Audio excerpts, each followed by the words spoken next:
إن الحمد لله نحمده ونستعينه ونستغفره ونعوذ بالله من شرور أنفسنا ومن سيئات أعمالنا من يهده الله فلا مضل له ومن يضلله فلا هادي له ونشهد أن لا إله إلا الله وحده لا شريك له ونشهد أن محمدًا عبده ورسوله أما بعد فأعوذ بالله من الشيطان الرجيم بسم الله الرحمن الرحيم ما يلفظ من قول إلا لديه رقيب عتيد وقال الله تعالى في موضع آخر وقرن في بيوتكن ولا تبرجن تبرج الجاهلية الأولى وقال الله تعالى في موضع آخر ومما رزقناهم ينفقون عن عقبة بن عامر رضي الله عنه قال قلت يا رسول الله من نجا قال النبي صلى الله عليه وسلم أمسك عليك لسانك وليسعك بيتك وابك على خطيئتك أو كما قال عليه الصلاة والسلام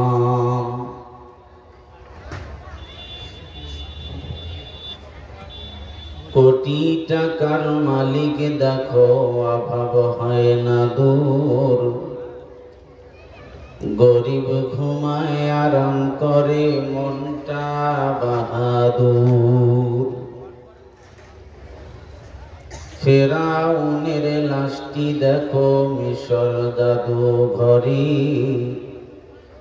খায় না মাটি পোকা মাছি সবাই ঘৃণা করে হৃদয় থাকি বেজার নম্রতা সদা রহমত আসিবে সেথা প্রভুর ওয়াদা বড়র বড়াই থাকিলে দিলে রহমত আসবে না নিজেকে নিজে ছোট মনে করিও সদা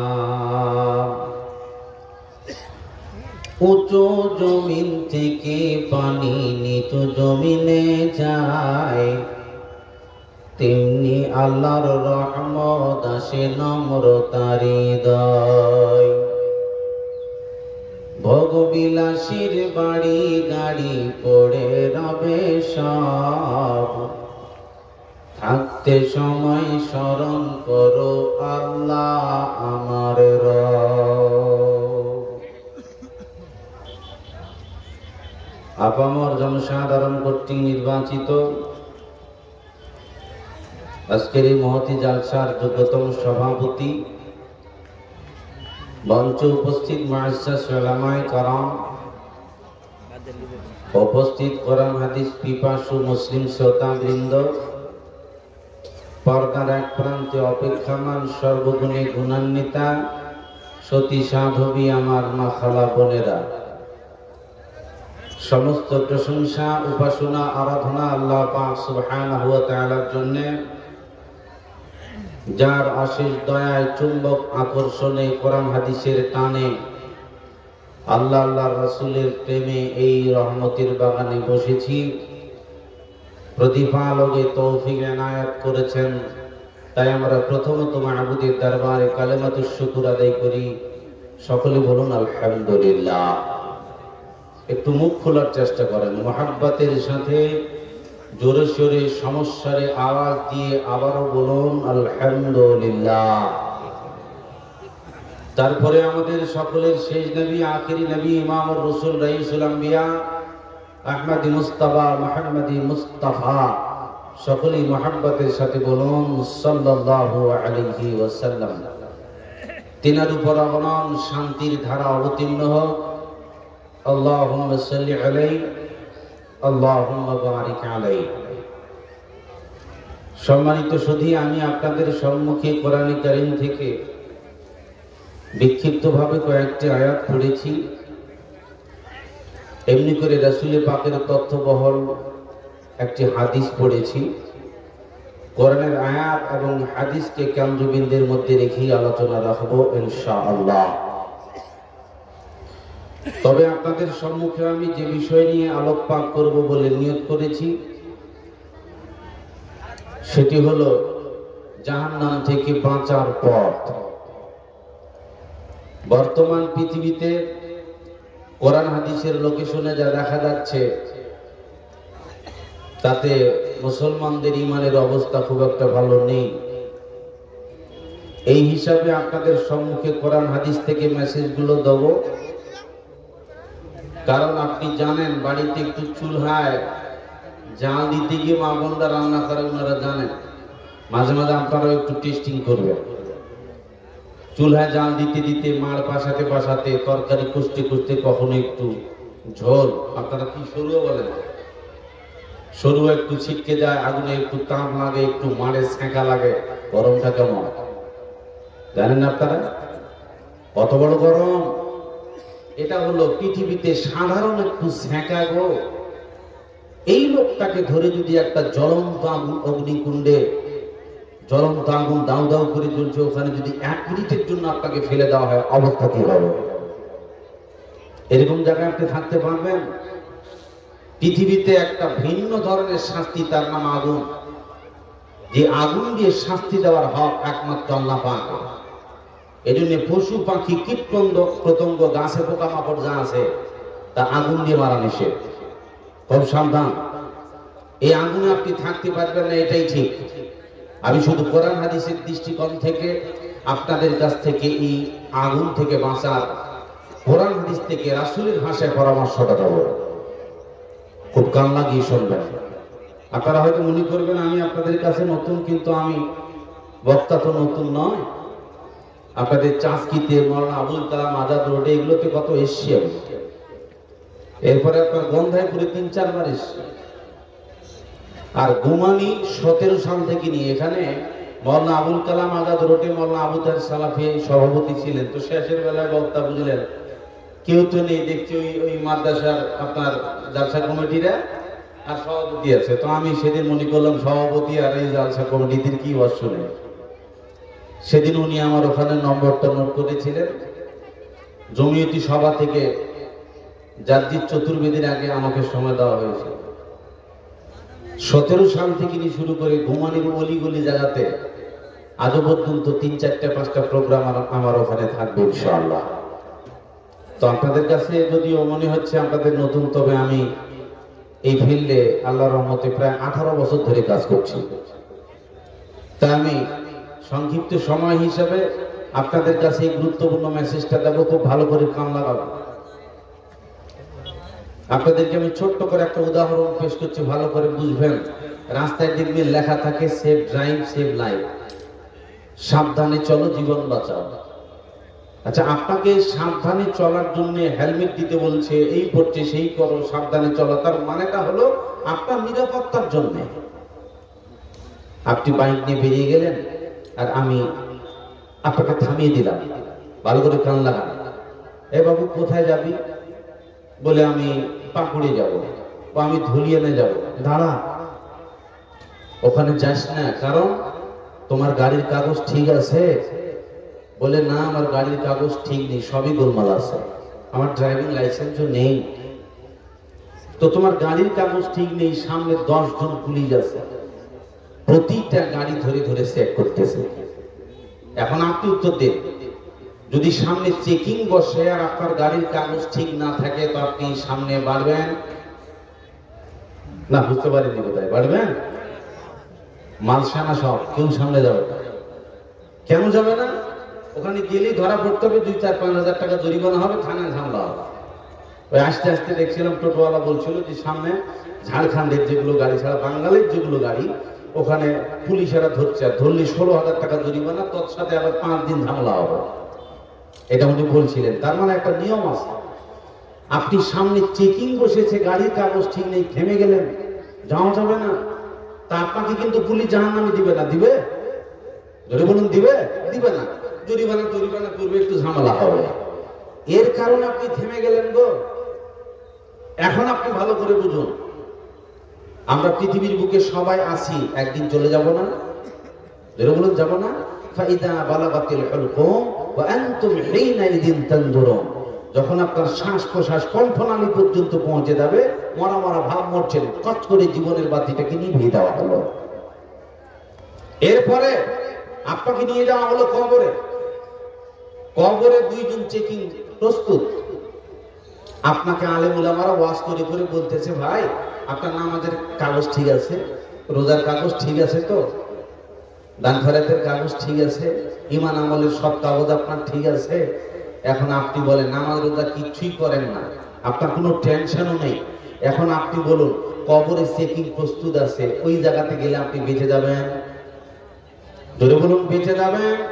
ঈমান আমলের কাগজ যদি ঠিক না থাকে, তাহলে ওই কবরে আপনি ফেসে যাবেন। চেকিং কিন্তু 2 জন ফেরেশতা মুনকার নকির প্রস্তুত। এই কবরের চেকিং এর পাল্লায় তার হাত থেকে বেঁচে যাবে এরকম কোন বাপের বেটা আছে? যদি বলুন আছে? পুলিশে ফাঁকি ফুঁকি দিয়ে আবার অন্য সাইড দিয়ে পালিয়ে যেতে পারে না, কিন্তু কবরে যে চেকিং থাকবে তার হাত থেকে পালাতে পারবেন? তাহলে ওখানে যাওয়ার আগে আপনার ঈমান আমলের কাগজ ঠিক করা দরকার আছে না নাই? উত্তর দিন। আছে। এই জন্য আপনাকে প্রস্তুত থাকতে বলছি, ঈমান আমল ঠিক করেন, নাহলে চেকিং কিন্তু রেডি।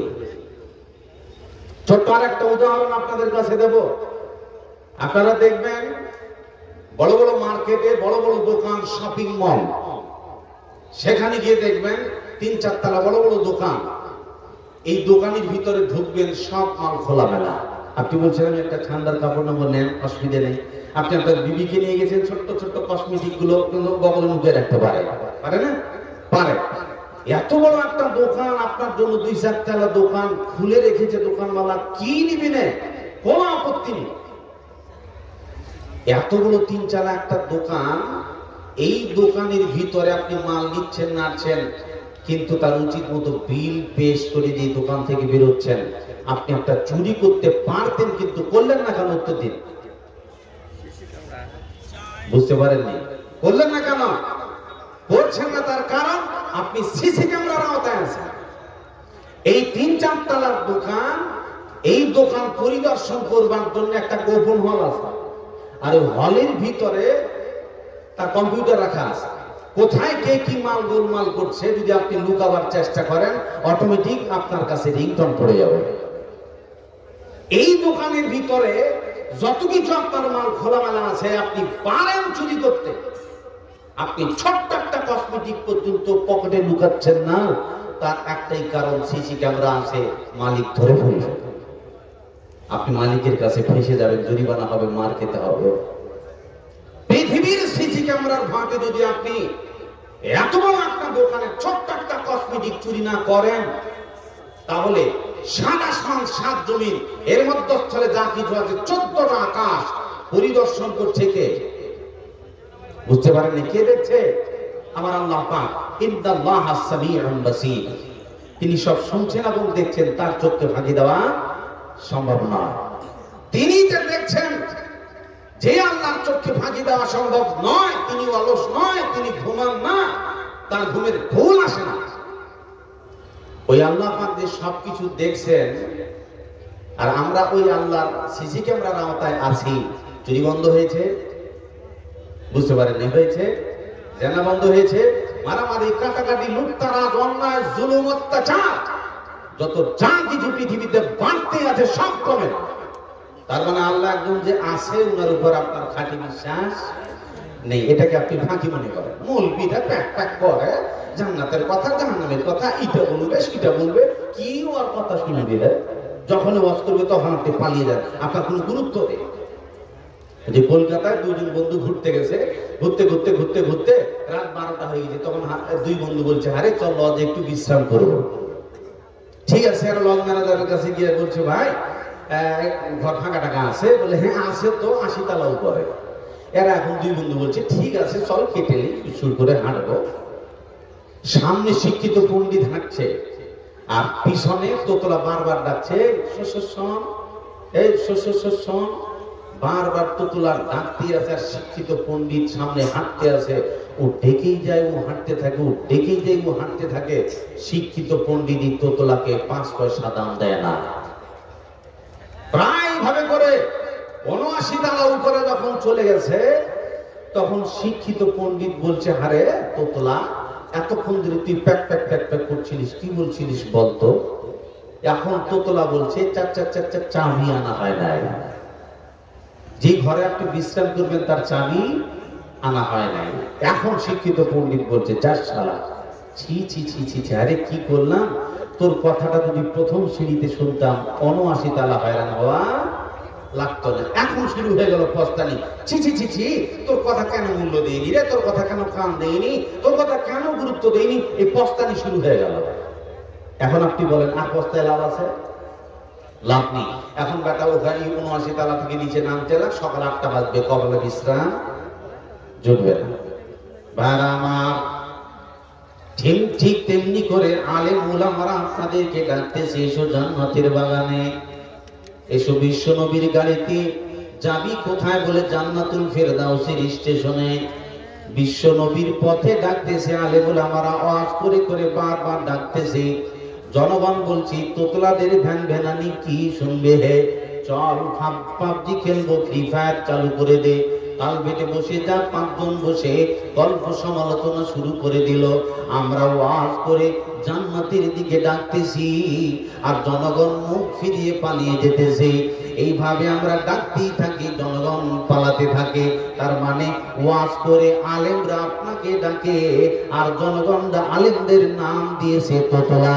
এই তোতলার প্যাকপ্যাকানি কি শুনবি হে, এইভাবে আমরা ডেকেই যাই, জনগণ পালাতে থাকে। এইভাবে করি পালাতে পালাতে পালাতে পালাতে জীবনের শেষ সমখনি যখন চলে আসবে, আপনি কবরে চলে যাবেন। মান রাব্বুকা মা দীনুকা মান নাবিয়ুকা, তোমার এসবের কাগজ উত্তর ঠিক আছে কি? মুমিন হলে পাক করে উত্তর দিয়ে দিবে, তার জন্য জান্নাতের দ্বার খুলে দেওয়া হবে। এমনি করে কাফের বেঈমান হলে উত্তর দিতে পারবে না। হা হা হালা আদ্রি, এগুলো কি বলছো তা তো আমার জানা নাই। বন্ধুরে, এখন পস্তানি শুরু হয়ে গেল যে আলেমরা আমাদেরকে ডেকেছে, তাদের কথা কেন কান দেই নাই, তাদের কথা কেন গুরুত্ব দেইনি, তাদের কথা কেন মানিনি। যার সারা পৃথিবীতে ইমানের চাবি ছাড়া পড়ে গেছে। যখন আলেমরা ডাকতো তখনই যদি শুনে নিতাম, আজকে কবরে ফেসে যেতাম না, আমাদের জন্য জান্নাতের দ্বার খুলে দেওয়া হতো। এখন কবরে ফেসে গিয়ে টেনশনে পড়ে গেলেন, আর লাভ আছে? ধরে বলুন, লাভ আছে? আর কেন্দ্রে লাভ নাই। নগদ চাপাও, হাত পেতে নাও, বাকির খাতা শূন্য থাক। দূরের বাদ্য কি লাভ শুনে, মাঝখানে যে বেদায় থাক। এই বেলা ভাই মদ খেয়ে নাও, কাল নিশীতের ভরসা কই, চাঁদিনী দেখবি যুগ যুগ ধরি, আমরা তো আর রব না সই। সুতরাং দুপুর দিনও চিন্তা, যার ইচ্ছা তাই করো। আলেমদের প্যাকপ্যাকানি কি শুনবি রে? চল ফ্রি ফায়ার চালু কর, চল মস্তানি করে মারামারি কর, ঘোরাফেরা কর, কি আগাম শুনবি, কি ওয়াজ শুনবি? তাই আমাদেরকে জনগণ তোতলা বানিয়েছে, লাভ নেই। একটা জিনিস আপনারা ভয় করবেন, তার নাম আল্লাহ পাক রব্বুল আলামিন। তিনি দেখছেন না দেখেন না? উত্তর দিন। দেখছে না? আল্লাহ শুধু না, মহান আল্লাহ রব্বুল আলামিন বলেন ইয ইয়াতালাক্কাল মুতালাক্কিয়ানি আনিল ইয়ামিনি ওয়া আনিশ শিমালি কাঈদ। আমার আল্লাহ 14টা জগৎ দেখছে, শুধু এটাই জন্য যথেষ্ট নয়। দুইজন সাক্ষাৎকারী ফেরেশতা যখন ডানে বামে তারা বসে, তার মানে আমার আল্লাহ তাবারক ওয়া তাআলা আরো দুইজন ফেরেশতাকে আপনার ঘাড়ে বসিয়ে দিয়েছে, আর এরা আমার আল্লাহর কুদরতি ক্যামেরা ধরে আছে। মা ইয়ালফিযু মিন কাওলিন ইল্লা লাদাইহি রাকীবুন আতীদ। তাদের রেকর্ড করা ক্যামেরা থেকে আপনার জীবনের কোন একটা কথা বাদ পড়বে না, কোন একটা শব্দ ছুটা পড়বে না। আমার আল্লাহ তাবারক ওয়া তাআলা বলেন এই কুদরতি ক্যামেরা দিয়ে ফেরেশতারা আপনার ঘাড়ে বসে আছে, ওরা প্রতিটা কথা রেকর্ড করবে আর কিয়ামতের দিন মাবুদের কাছে পেশ করবে। তখন আপনি অবাক হবেন, মালে হাদাল কিতাব, এ কোন আশ্চর্য রেকর্ডিং, এ কোন আশ্চর্য বই। লা ইউগাদিরু সগীরাতান ওয়ালা কাবীরাতান ইল্লা আহসাহা, এ কোন আশ্চর্য কিতাব যেই রেকর্ডের ভিতরে ছোট কথাও বাদ পড়ে নাই, বড় গুনাহও বাদ পড়ে নাই, সব কিছু তার ভিতরে রেকর্ডিং করা আছে।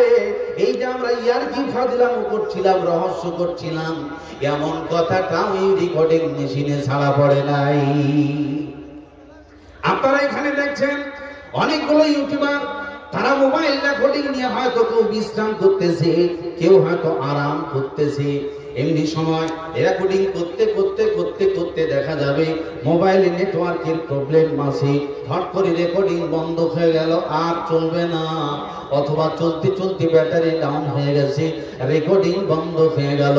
এই প্রবলেমের কারণে এই পৃথিবীর গলা বিজ্ঞানের দেওয়া ক্যামেরা দিয়ে রেকর্ডিং করতে করতে 10 মিনিট রেকর্ডিং হতে পারে, 15 মিনিট ছুটে যেতে পারে, কিন্তু আমার আল্লাহ তাবারক ওয়া তাআলা এই দুইজন ক্যামেরাম্যানকে আপনার ঘাড়ে বসিয়ে দিয়েছে। এদের এই রেকর্ডিং মেশিনে জীবনে একটা কোনো ছোট কথাও বাদ পড়বে না, পড়বে না। যদি বলুন সুবহানাল্লাহ। যুবক ছেলে দুজন কাজ করছে, প্রেমিকের সাথে আলোচনা করছে লাউড স্পিকার বাড়িয়ে দিয়ে। আমি ওকে জিজ্ঞাসা করলাম, আরে তোরা তো এইভাবে গল্প করছি, মৌলবি মানুষ, তাদেরকে তো তোরা পরোয়া করিস না, এরকম বেলজ্জা হয়ে গেছে, কপাল পোড়া, একটু কান লাগা। এই যে দেখ তুই যে কথাগুলো ফালতু আবল তাবল বলছিস, তোর প্রতিটা কথা দুইজন ফেরেশতা রেকর্ডিং করছে। এগুলো রহস্য মনে করিস না, সব কথা আল্লাহ পাকের দরবারে পেশ করা হবে। কথা সাবধান, যার কারণে পৃথিবীর বুকে আপনি আবল তাবল চাইতে বকে যাবেন, মানে সব কথা রেকর্ডিং হয়। বেঁচে যাওয়ার মতো সুযোগ আপনার নেই। সাবধান করছি, কথার সম্পর্কে খুব সাংঘাতিক ব্যাপার। আল্লাহ বলছেন সব কথাই রেকর্ডিং হয়। জোরে বলুন সুবহানাল্লাহ। আপনি বেঁচে যাবেন কোথায় গো? জাম ইচ্ছা তাই বলে দিলেন। বিশ্বনবী মুহাম্মদুর রাসূলুল্লাহ, সকলে বলুন সাল্লাল্লাহু আলাইহি সাল্লাম, তার কাছে এসে হযরত উকবা ইবনে আমির রাদিয়াল্লাহু তাআলা আনহু জিজ্ঞাসা করলেন, আল্লাহর রাসূল গো, মান নাজা। রাসূল, পৃথিবীর যা অবস্থা দেখছি ভয়ানক অবস্থা, ঈমান বাঁচাবো, ঈমান বাঁচা বড় দায়। বর্তমান পৃথিবীতে আপনি ঈমান কি করে টিকাবেন? কাল পেটে 10 জন বসে গেছে, কেউ কারোর সাথে কথা বলে না, ফ্রি ফায়ার চালু আছে। স্কুলে, রাস্তাঘাটে, সব জায়গায় দেখবেন কেউ কারোর সাথে কথা বলার আর টাইম পায় না। দুই বন্ধু এক জায়গায় বসে গেল, এমনি সময়তে দেখবেন ও মোবাইল চালায়, ইও মোবাইল চালাচ্ছে। দুই বন্ধু একটু খোলামেলা গল্প করবে, এরকম সুযোগটা তার হাতে বিজ্ঞান দেয়নি। এমন একটা প্রসেস তার হাতে তুলেছে, বিজ্ঞান আপনাকে ব্যস্ত বানিয়ে দিয়েছে। এর আগে যেরকম আমরা মোবাইল চালাতাম, সেই মোবাইলের সিস্টেম ছিল আপনি যদি ফোন করেন তাহলে পরে 2 টাকা 3 টাকা মিনিট ছিল। আপনি এখন ফোন করতে করতে দেখছেন টপ করে 59 সেকেন্ড হয়ে গেছে। আপনি থমকে গেলেন, 60 হলে পরে আবার 2 টাকা চার্জ হবে। আপনার কথার লিমিট হয়ে গেল। এমনি করে আবার কথা চালাতে চালাতে যখন 2-3 মিনিট হয়ে যাবে, আপনি থেমে যাবেন, কথা বলা যাবে না। বিজ্ঞান বসেনি, তারা গবেষণা করতেছি মুসলমানদের ঈমান কি করে কারা যায়, তাদের কলা কৌশল কি।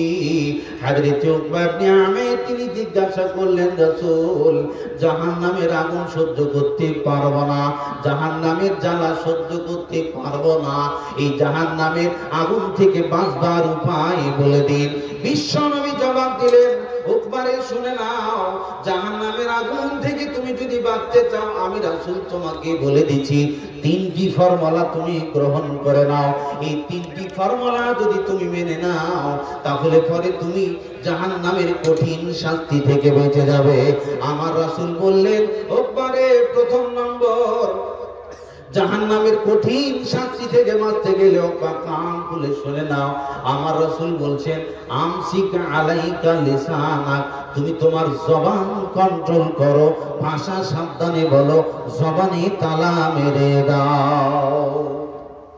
কথা সাবধান, কথা ফালতু বলবেন না। এখন তো মোবাইল পেয়েছেন, বেটি মাকে ফোন লাগিয়ে দিয়েছে, ওই ভাত রাঁধতে বসেছে সকাল 8টা, একদম দুপুর পর্যন্ত কথা চলছে, বন্ধ নাই, ব্যাট ব্যাট করে যাচ্ছে। ফোন আলাপ বেড়ে গেল, ছেলে মোবাইল রিচার্জ করেছে, এমনি করে রাত 10টা পর্যন্ত মোবাইল চালাতে চালাতে 50% ডাটা শেষ, এখনো 50% বাকি আছে। এখনই দেখছে 10টার পরের সময়, তাহলে 50% আসে, তো অত লস করা যাবে না। এখন আরো যে 50% আছে, এটা শেষ করতে গিয়ে 12টা 1টা বেজে গেল। এই ছেলেটার কপালে সম্পূর্ণ ঘুম রাতের বেলায় হলো না, এই কপাল পড়া। তারপরে আবার যা পারলো, যখন আর নেট চলে না, এমত অবস্থায় সে রাত 1টা 2টার সময় শুয়ে গেল, ফজর তো কপালে জোটে নাই, এরপরে উঠছে সকাল 10টায়। 14 রকমের রোগ নিয়ে ঘুরতেছে মানুষ। কি বলেন, ঠিক না? কোথায় যাবেন আপনি? পৃথিবীতে বিজ্ঞান আপনাকে ব্যস্ত বানিয়ে দিয়েছে। আপনার ঈমান কারবার জন্য ইহুদি নাসারারা বসে নেই। কি করে আপনাকে জাহান্নামে ঢুকা যায় তার কৌশল নিয়ে তারা বসে আছে। একাই থাকবো কেন, বেটাদেরকে জাহান্নামে সাথে করে নিয়ে যাবো। বন্ধুরে আমার, এজন্য বিশ্ব নবী বলছেন, শোনো, আমসিক আলাইকা লিসানাক, তুমি তোমার জবানে তালা মেরে দাও, ফালতু কথা বলো না। বন্ধুরে বলছিলাম 2 মিনিট কথা হবে, 4 টাকা লেগে যাবে। বিজ্ঞান দেখলো না এটা রাখা যাবে না, এরপরে আবার মিনিট 1 টাকা হলো, এটা দিয়েও দেখা যাচ্ছে কাজ হচ্ছে না, কথা কম বলছে মুসলমান। এমনি করে আবার 50 পয়সা হলো, 1 পয়সা হলো, তার সব বাদ চলে গেল, তবুও কথা কম বলছে। এমনি করে বিজ্ঞান এমন একটা প্রসেস তৈরি করলো, আনলিমিটেড কল। তার মানে তুমি যদি রিচার্জ করে নাও, সারা 24 ঘন্টা কথা বলো, বাড়তি 1 টাকা বিল কাটবে না, কাটবে না। এই জন্য ফোনে কথা বেড়েছে না কমেছে? উত্তর দিন। বেড়েছে না? আর রাসূল বলছেন, আমসিক আলাইকা লিসানাক, জবান সাবধান, ভাষা সাবধান। দিল্লি থেকে কপাল পড়া মোবাইল ট্রেনে চড়ে আসছে, যুবক ছেলেদের ভাষা ভালো নেই, লেবার মিস্ত্রি কাজ করতেছে, তাদের তো ওই তো ইংরেজি জানে না। তারা মা বোনরা তাদের 4-5 জন এক জায়গায় বসলে তাদের ভাষা ভালো নেই। এই জন্য বেটি ছেলেদের নাম আমি ভোটবটি দিছি। আপনাদের দিকে গাড়ি নেই, আছে না? ভোটবটি খুব সাংঘাতিক গাড়ি, একবার স্টার নিলে ফ্যাট ফ্যাট ফ্যাট ফ্যাট করতে লাগবে, মাথা খাওয়া। মা বোনরা বাড়িতে স্বামী কাজ করে এসে গরম পানি টেনে একটু কিছু আগিয়ে দাও, এই ফ্যাট ফ্যাট করে স্টার নিয়ে নিল, কত স্বামীর মাথা খেয়ে দিচ্ছে। মা বোন শুনে রাখবেন, কথা সাবধান। রাসূল বলছেন, আমসিক আলাইকা লিসানাক, তোমার ভাষা সংযত রাখো, জবানে তালা মেরে দাও। আপনি এখন বলছেন, মাওলানা জবানে যদি আমি সেলাই করে দিই, তাহলে পরে আলাপ আলোচনা প্রয়োজনীয় কথা হয়ে কি বলবো, এটা আমি নাই। বিশ্ব নবী বলছেন, তোমার কথা বলার যখন প্রয়োজন হবে, ফালিয়াকুল খায়রান আও লিয়াসমুত, তোমার কথা বলার প্রয়োজন হলে পরে ভালো কথা বলবে, আর মন্দ কথা বলো না, নিশ্চুপ থাকবে, জবানে তালা মেরে দেবে। দেখছি আমি 10 জন বসে মন্দ আলোচনা করতেছি, আমি তাদের সাথে ফালতু বকবো না। চায়ের দোকানে বসে আমি এক কোনায় বসে চা পান করতেছি, পাশে দেখতেছি 3 জন আলাপ করতেছে, আমি তাদের সমালোচনা গুলো শুনলাম। শোনার পরে চা পান করি, আমি তাদের পাশে দিয়ে যেতেছি, যাইতে যাইতে যাইতে যাইতে তাদেরকে বললাম, শোনো ভাই, তোমরা এতক্ষণ ধরে যে আলোচনাগুলো করলে, এটা আমিও ভালো করে জানি, আসলেও ব্যাটা ওরকম। এই যে ভাষা চালিয়ে দিলেন, ওদের মতো আপনিও পাপী হয়ে গেলেন, আপনি আসামি হয়ে গেলেন। ওরা কি গল্প করছে, আপনি আপনার জবানে তালা মারেন। ভাষা সাবধান, কত বড় সাংঘাতিক ভাষা দেখবেন। মা আয়েশা সিদ্দিকা রাদিয়াল্লাহু আনহা, তিনি বিশ্ব নবীর কাছে রাসূলের এক স্ত্রী, তার নাম হলো সাফিয়া রাদিয়াল্লাহু আনহা। মা আয়েশা তিনি বলছেন, আল্লাহর রাসূল গো, হাসবুকা মিন সাফিয়াতা কাযা ওয়া কাযা তানি কাসীরা। আল্লাহ রাসূল, আপনার স্ত্রী সাফিয়া তিনি তো এমন এমন। তার মানে মা আয়েশা আল্লাহর রাসূলকে বলতে চাইছেন, রাসূল গো, সাফিয়া তো একটু লম্বা, আমার চাইতে সাফিয়া খাটো, আমার চাইতে সাফিয়া তো লম্বা কম। এতটুকু মন্তব্য শুধু মা আয়েশা রাদিয়াল্লাহু আনহা বিশ্ব নবীর কাছে তুলে ধরেছে। তার মানে আমি আয়েশা আমার চাইতে সাফিয়া খাটো গো। এই শোনেন ভালো করে, কথা খুব বড় গালি গুলুজ নয়, অপমানের কথা না, খালি একটু বলেছেন সাফিয়া তো খাটো স্ত্রী গো, সে তো আমার থেকে লম্বা কম, এতটুকু কথা বলেছেন। রাসূল কি বলছেন জানেন? আয়েশা, তুমি যে এই কথা মুখ থেকে উচ্চারণ করেছো, তোমার এই কথার ভোল্টেজ জানো, তোমার এই কথার ওজন জানো। তোমার এই কথাকে যদি সমুদ্রে ফেলে দেওয়া হয়, তোমার এই কথাকে যদি দরিয়ায় ফেলে দেওয়া হয়, তাহলে দরিয়ার পানির স্বাদ নষ্ট হয়ে যাবে, পানিগুলো নষ্ট হয়ে যাবে। সুবহানাল্লাহ। মানে বড় কিছু বাহাদুরি কথা বলেনি, নোংরা ভাষা বলেনি, একটু খালি বেটে একটু খাটো বউ এই কথাটা বলেছে।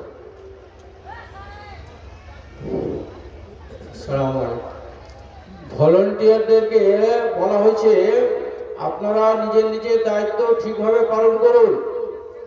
অনেক জায়গাতে ভলান্টিয়ার নাই, জায়গা ফাঁকা পড়ে আছে, গন্ডগোল হয়েছে। কড়াভাবে আপনাদের আদেশ করা হয়েছে যে আপনারা নিজের নিজের দায়িত্ব ঠিকভাবে পালন করুন। পুরুষ নারী এক জায়গায় যেন জমা না হয়ে যায়, চলাচল করতে যেন তাদের অসুবিধা না হয়, সেদিকে লক্ষ্য রাখুন। চাওয়ালাটিকে তাড়ান তো, ডিস্টার্ব করছে। হ্যাঁ, চাওয়ালাটিকে তাড়ান তো, ও ডিস্টার্ব করছে। ওই যে ভাই, ওই আমি তো দেখতে পাই, আপনারা দেখতে পাই। লুকে লুকে দেখি। এ ভাই, চাটা এখন নিয়ে এসেন না গো, সারা জীবন তো চা খাইতে, দোকান তো খোলা আছে 24 ঘন্টা গো। ফজরের নামাজ পড়ে চায়ের দোকানে মানুষ দৌড় মারছে, এখানেও খাইতে হবে, আপনাকে জরুরি আছে। মাদ্রাসাতে মৌলবীরা পড়াশোনা করলো ছাত্ররা সারা জীবন, এই সকাল 6টা 6:30 ক্লাসে বসেছে, 11:30 উঠছে 12টাতে। 10-15 বছর ধরে এইভাবে পড়াশোনা করে মৌলবী হলো, তারপরে জাতির সামনে কথা বলা। আর আপনি বছরে একবার এসেছেন, যার সাথে বুঝবেন ঠিক 2-3 ঘন্টা, কত উঠা উঠি, চা খাওয়া, ঘাম আনিয়ে দেওয়া, মাংস দাও, 14 গোষ্ঠী দাও। কিছু করতে পারলেন জীবনে? কি জবাব দিবেন? তা না হলে আপনাদের কাছে আমি এই বিষয়ে আলোচনা করতাম, যদিও পরিস্থিতি হিসাবে আমি একটু অন্য লাইনে গেলাম। লজ্জা জানতে হবে, আমার এই বিষয়টা আপনাদের জানা জরুরি আছে। আপনি কত ধর্ম থেকে পিছিয়ে আছেন, 10-15 বছর ধরে ইসলামের কোরআন হাদিসের রিসার্চ করে পড়াশোনা করে মাথা দরমাল হয়। আপনি কি ওয়াজ বুঝলেন যে ভূত উঠে পালিয়ে গেলেন? মানে কত বড় পণ্ডিত হয়ে গেলেন? আমি এই জন্য বলেছি, চেকিং কোথায় আছে বলে গেলেন তো, চেকিং কোথায় আছে? কবরে। চেকিং কিন্তু রেডি, আর ওই চেকিং কিন্তু জাতীয় সম্পদ লাগবে। করাতু কিতাবাল্লাহ ফাআমানতু বিহি ওয়া তাসাদ্দাকতু। এই কবরের কঠিন চেকিং থেকে বাঁচবার জন্য আপনার কাছে একটা সম্পদ রাখতে হবে, তার নাম কোরআনের বিদ্যা। আপনি তো বলছেন মাদ্রাসায় কে পড়াবে, চাকরি নিতে হবে 2 লাখ টাকা, 14 লাখ টাকা 14 গোষ্ঠী বিক্রি করলে কবরের মতো কঠিন জায়গা থেকে বাঁচার একমাত্র শ্রেষ্ঠ বন্ধু, তার নাম কোরআন। আমি বলি না, আপনি আসামি নিজে বলছেন। কবরে সেই কঠিন জায়গাতে উত্তর কি করে দিলেন? তারা তো কিতাবাল্লাহ, কোরআন পড়েছি তাই, ফাআমানতু বিহি ওয়া তাসাদ্দাকতু, তার উপর ঈমান এনেছি, তাকে সত্য বলে জেনেছি, তাই তো আজকে পাস করলাম। জোরে বলুন সুবহানাল্লাহ। বুখারী মুসলিম শরীফ হাদিস এসেছে, আপনাকে ফেরেশতা পিটানি দেওয়ার আগে, লোহান হাতুড়ি বাড়ি দেওয়ার আগে আপনাকে এই দুটো কথা বলে তারপরে মান শুরু করবে, লা দারাইতা ওয়ালা তালাইতা। তুমি জান নাই, কোরআন পড়ো নাই, তেলাওয়াত করো নাই, কপাল পড়া। এখন টেবানি থেকে শুরু হবে, ওগুলো লম্বা আলোচনা আছে। তার মানে এই দুটো হাদিস থেকে প্রমাণ করে যে আপনি কোরআন না জানার কারণে কবরে ফেসে যাবে। তাই আপনাকে বলছি, ওয়াজ নসিহত কত অবহেলা মনে করিয়েন না। এখান থেকে আপনি প্রেসক্রিপশন নিয়ে যান, আর ঔষধ নিবেন, গ্রামে গিয়ে ভালো করে আলেমদের সাথে জীবনে চলাফেরা করেন, শেখেন। সারা জীবন তো দুনিয়া করতে চলে গেল। ভালো করে কান লাগান। আমি আপনাকে একটা গুরুত্বপূর্ণ বিষয় বুঝাতে চেয়েছি। জাহান্নামের কঠিন শাস্তির থেকে বাঁচতে হবে, আপনি থাকতে পারবেন না। এই জাহান্নাম অত্যন্ত কত বড় ভয়ানক আপনারা জানেন না। কিছুদিন আগে মিডিয়ায় দেখছিলাম, এইভাবে করে আগুনের একটা টোপর বানাইছে, ভিতরে অনেকগুলো খড়ি দিয়ে দাও দাও করে আগুন জ্বলছে। গ্রামের পাড়া গায়ের লোক, অমরণ লোক জীবন্ত অবস্থায় একটা ছাগলকে ফেলে দিল। ছাগলটা ব্যাঁ ব্যাঁ করে দৌড়ে পালিয়ে আসলো। আবার ছাগলটাকে ধরে ওই আগুনে ফেলে দিল। আবার ব্যাঁ ব্যাঁ করে দৌড়িয়ে আসলো, আবার আগুনে ফেলে দিল। আগুনের কত বড় সাংঘাতিক তাপ। আবার ছাগলটা ব্যাঁ ব্যাঁ করে দৌড়িয়ে পালাতে লাগলো। তরুণ যুবকরা পাশে দাঁড়ানো, টপ করে ছাগলের দুটো পা ধরে আবার ওই অগ্নিকুণ্ডে আগুনে ফেলে দিল। ছাগলটি ব্যাঁ ব্যাঁ করতে লাগলো। এমন সময় আগুন তাকে ধরে ফেলেছে, আর পালাতে পারল না। সেই কঠিন অগ্নিকুণ্ডের টোপরের ভিতরে ছাগলটি ব্যাঁ ব্যাঁ করে চিৎকার করে এভাবেই পুড়ে ছাই হয়ে গেল। আপনি অনুভব করেন, একটা ছাগলকে আগুনে ফেলে দেওয়ার কারণে তার যাতনা, তার যে দৌড়াদৌড়ি, তার পালাপালি, সেদিন সেটা সে বুঝেছে। আজকে আপনাকে একটু চুলায় খালি একটা আঙ্গুল 2 মিনিট খালি ধরাই দিলে ওর বাম মায়ের আওয়াজ কত রকমের কি বেড়ায় খালি দেখবেন, চেক করে। আর আপনাকে আগুন দিয়ে শাস্তি দাও সহ্য করতে পারবেন? কথা বলেন না গো, পারবেন? পারবেন না আপনি। এই জন্য আপনাকে পরামর্শ দিতে এসেছি, রাসূলের কথা দিয়ে জাহান্নাম থেকে যে কোনো মর্মে বাঁচতে হবে। রাস্তাঘাটে বাড়ি থেকে বেরোলেই শুধু পাপের কামান। যেখানে যাবেন, কোথায় যাবেন, ওখানে 3 বন্ধু গল্প করছে পাপ। রাস্তায় চলবে 2 মেয়েদের পোশাক ভালো নাই, চোখ কন্ট্রোল করবেন কি করে, পাপ। চতুর্দিকে পাপ আর পাপ, পাপ আর পাপ।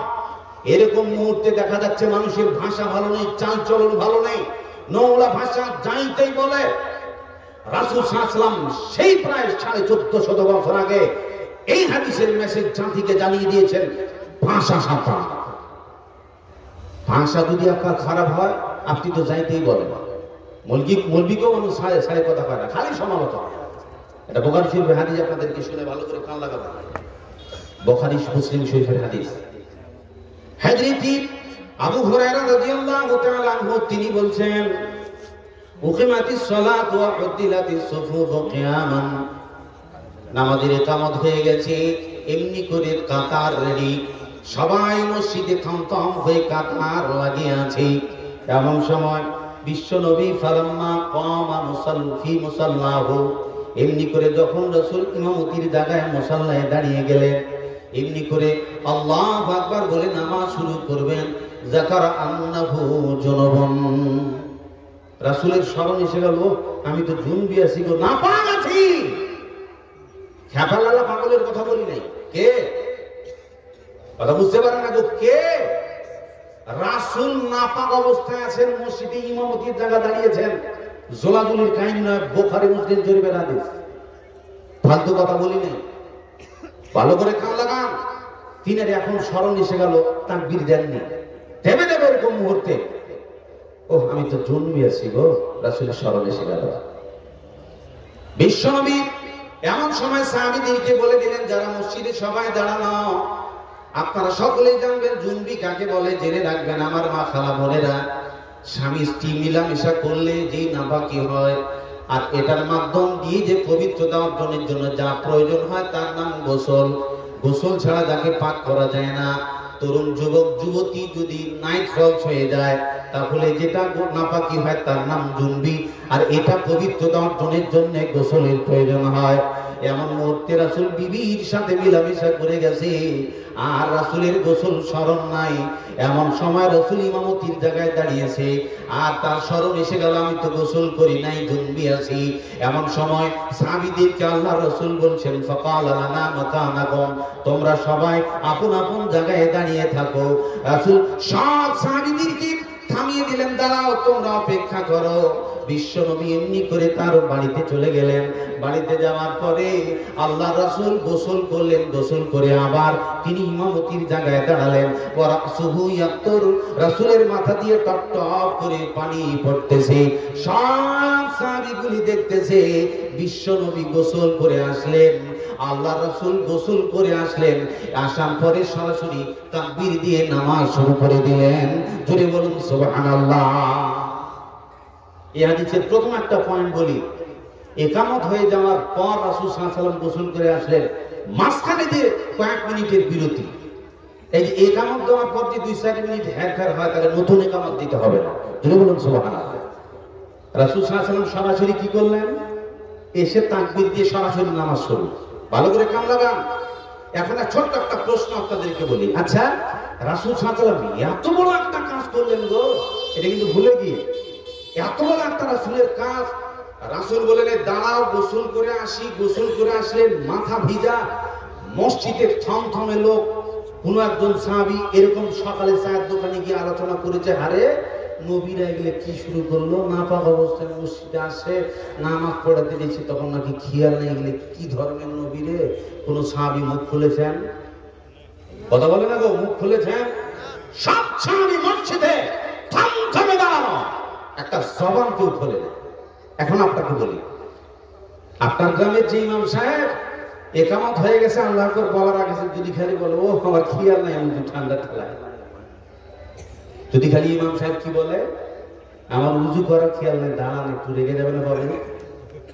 আর যদি খালি এটা বলে ও আজকে আমার একটু নাইট ফলস হয়ে গেছিল গো, আমার তো উজু গোসল করার খেয়াল নাই, আপনারা দাঁড়ান, তো পাবলিক কি বলবো, কোন সারা মূলবি এটা কি শুরু করলো, এই সারাটা দাঁত ফেলে দেবো, পাগলামি করতেছি, কি অবস্থা মসজিদে, কোন ঢঙ্গা বেঢঙ্গা, গোটা চায়ের দোকানে ভাইরাল হয়ে যাবে। কথা ঠিক না? জানিয়ে খেয়ে খেয়ে জাতি মৌলবীদের শান্তি পায় না মসজিদে থাকতে। খবরদার সাবধান করছি, মৌলবীদেরকে অত ছোট করবেন না, অপমান করবেন না, মুখ থেকে যা বলবে কপাল খারাপ হয়ে যাবে, সাবধান। এই জন্য প্রথমে বলেছি, একজন মৌলবী মাদ্রাসাতে 10-15 বছর ধরে পড়ে গো, যান ভর্তি হন, 3 দিনে বলবে বেটা পড়বো না। হাজার হাজার ছাত্র পড়াশোনা করে, সব বড় হয়ে গেছে, অত স্বর্ণায় কিনে যেতে পারে। তাই মৌলবী যদিও মাশাআল্লাহ আপনাদের এই মনিরামপুর ইলামি এলাকাতে মৌলবীর গ্যাং আল্লাহ বরকত দিচ্ছে, এটার জন্য শুকর আদায় করুন, বলুন আলহামদুলিল্লাহ। দেশে মসজিদ চালানোর জন্য ইমাম পাওয়া যায়, এগুলোর থেকে হাইরিং যদি না আসতো কোনো মসজিদে নামাজই হতো না। আমাদের এলাকাটা একটা মসজিদ আছে, তো আজান দেওয়ার মুয়াজ্জিন নেই, ওই ক্যাসেট দিয়ে আজান দেয়, মৌলবী কপালে জোটে না। প্রিয় ভাই সব খবরদার, সাবধান। একটু ছোট মোটো কিছু হলে সমালোচনাটা বন্ধ করুন। এতগুলো সাহাবী এত বড় একটা রাসূলের ঘটনা দেখলেন, সেই ঘটনা থেকে সাহাবীরা সারা জীবনের জন্য একটা শিক্ষা গ্রহণ করলেন, মন্তব্য না। অথচ কালে মৌলবী যদি খালি বলে দাঁড়ান উজু করে আছি, এই যে উজু করার মাঝখানে মসজিদটার অবস্থা কি হবে? কি হবে? মসজিদে দেখবেন আপনার বাম মারা গেছে, জানাজা রেডি, 12টা 5 জানাজা হবে, এখন 12টা 4 বাজে, 5 মিনিট হবে এরকম, 6 মিনিট হয়ে গেছে, জনগণ কি বলবে? বলবি সাহেব 12টা 5 বাজে, দেরি করছেন কেন গো, তাড়াতাড়ি করেন না, 2 মিনিট দেরি করলে জনগণ রেগে যাবে। তার মানে আপনি বুঝে নেন, মরে গেলে আপনার পিছনে 1 মিনিট মানুষ সময় দিতে চায় না, এর নাম মত। প্রিয় ভাই সব, এর মাঝখানে শুরু হয়ে গেল কোন গেট আমার মসজিদে দেরি করে দিয়েছে, টাইম দেওয়া আছে, তারপরে এরকম করবে কেন? তার মানে আপনার জবান বন্ধ নেই, সব জায়গাতেই চলে। রাসূল সাল্লাল্লাহু আলাইহি ওয়াসাল্লাম এই জন্যই সাবধান করেছেন, আমসিগাইকা লিসানাক, তুমি তোমার জবানে তালা মেরে দাও, কথা সাবধান। রাসূল বলছেন, মাইয়াদমাল্লি মা বাইনা লাহিয়াইহি ওয়া মা বাইনা রিজলাইহি আদমাল্লাহুল জান্নাহ। কেউ যদি দুটো জিনিসের দায়িত্ব গ্রহণ করে, আমি রাসূল কথা দিচ্ছি তাকে জান্নাতে নিয়ে যাবার দায়িত্ব নিলাম, তুমি কথা দাও, প্রতিজ্ঞাবদ্ধ হও, আমি জেনায় আবদ্ধ হব না, জেনা করব না, লজ্জাস্থান হেফাজত করব, এমনি করে আমার জবানের হেফাজত করব, এই ফালতু কথা বলবো না। কেউ যদি এই দুটো জিনিসের দায়িত্ব গ্রহণ করে, আমার রাসূল বলছেন তাকে কি করে মামলা করে জান্নাতে নিয়ে যেতে হবে, আমি রাসূল কথা দিচ্ছি তাকে জান্নাতে ঢুকিয়ে দেব। যদি বলুন সুবহানাল্লাহ। রাসূল কোনদিন মিথ্যা কথা বলেন? যদি বলুন রাসূল মিথ্যা কথা বলেন না, রাসূল মিথ্যা কথা বলে না, রাসূল যা বলেছেন তা হবে। আপনি দায়িত্ব নেন দেখি, জীবনে জানা করবো না, আপনি দায়িত্ব নেন দেখি, ফালতু জবান খুলবো না। এই জবানের মাধ্যম দিয়ে ভাই ভাই মিল নেই, পাড়ায় পাড়ায় মিল নেই, যায় যায় মিল নেই, শাশুড় বেটি মিল নেই, পাড়ার লোকে মিল নেই, এ মসজিদে ও মসজিদে মিল নেই, এইভাবে করে দ্বন্দ্ব আর জাতি ভেদাভেদ, দুশ্মনী, পরস্পরের দুশ্মন, এই ফাটল একমাত্র ধরিয়েছে। আপনার সাথে আমার কথা নেই, আপনার সাথে আমি কথা বলি না, আপনার দোকানে আমি যাই না, আপনার বাড়িতে আমি পা দেই না, এর একমাত্র নাটের গুরু, তার নাম ধরে বলুন, তার নাম এই থুতনি, সাংঘাতিক মেশিন। রাসূল বলছেন তালা মেরে দাও, ফালতু কথা বলো না। এটা লম্বা আলোচনা আমি বাড়াবো না। আল্লাহ নিজে বলছেন কিয়ামতের দিন জাহান্নামী দেখতে পাবে। আপনার বাড়ি 5 তলা বিল্ডিং আছে, ওই 5 তলা বিল্ডিং থেকে দেখছেন এই যে লেবাররা বড় রোদে ঘেমে ঘেমে কাজ করতেছে, আপনিও দেখছেন তার এসিতে বসে থাকার আরাম।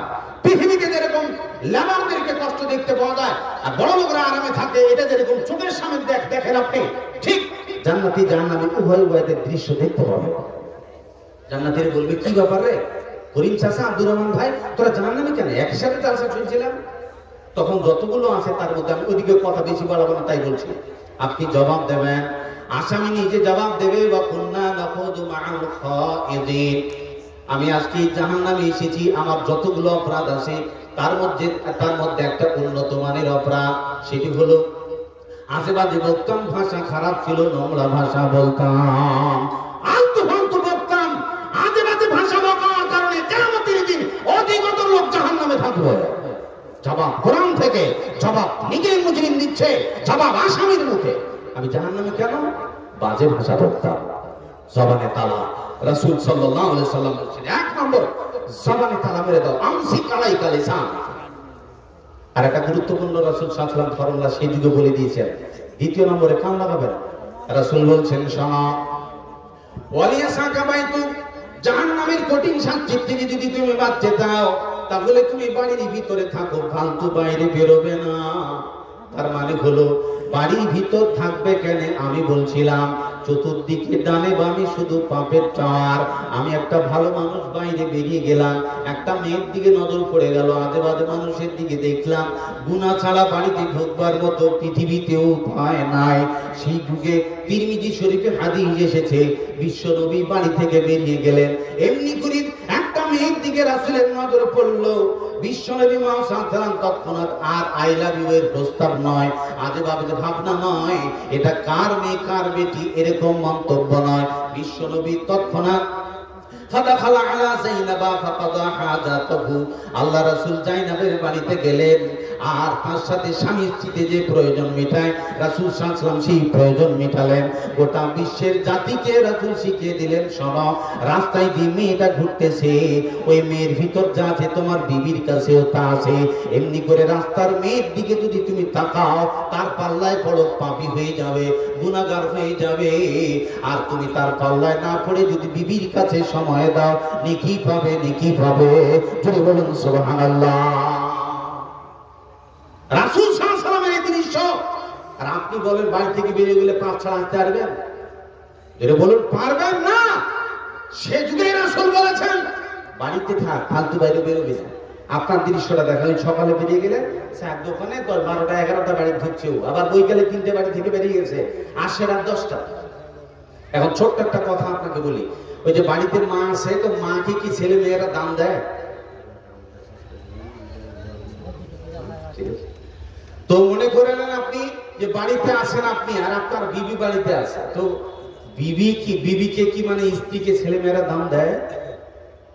বলুন, দাম দেয়? দাম দেয় না, বাপকে ভয় করে। জামাই সালফে দেখছিলাম বেনারসে, আমরা জ্ঞান বাবু মসজিদে মাঝে মাঝে ওই নামাজ পড়তে যেতাম, তো বান্দর খুব, কিন্তু লোকেরা বলতে, মৌলানারা টুপি খুব সাবধান, খুলে পালিয়ে যাবে।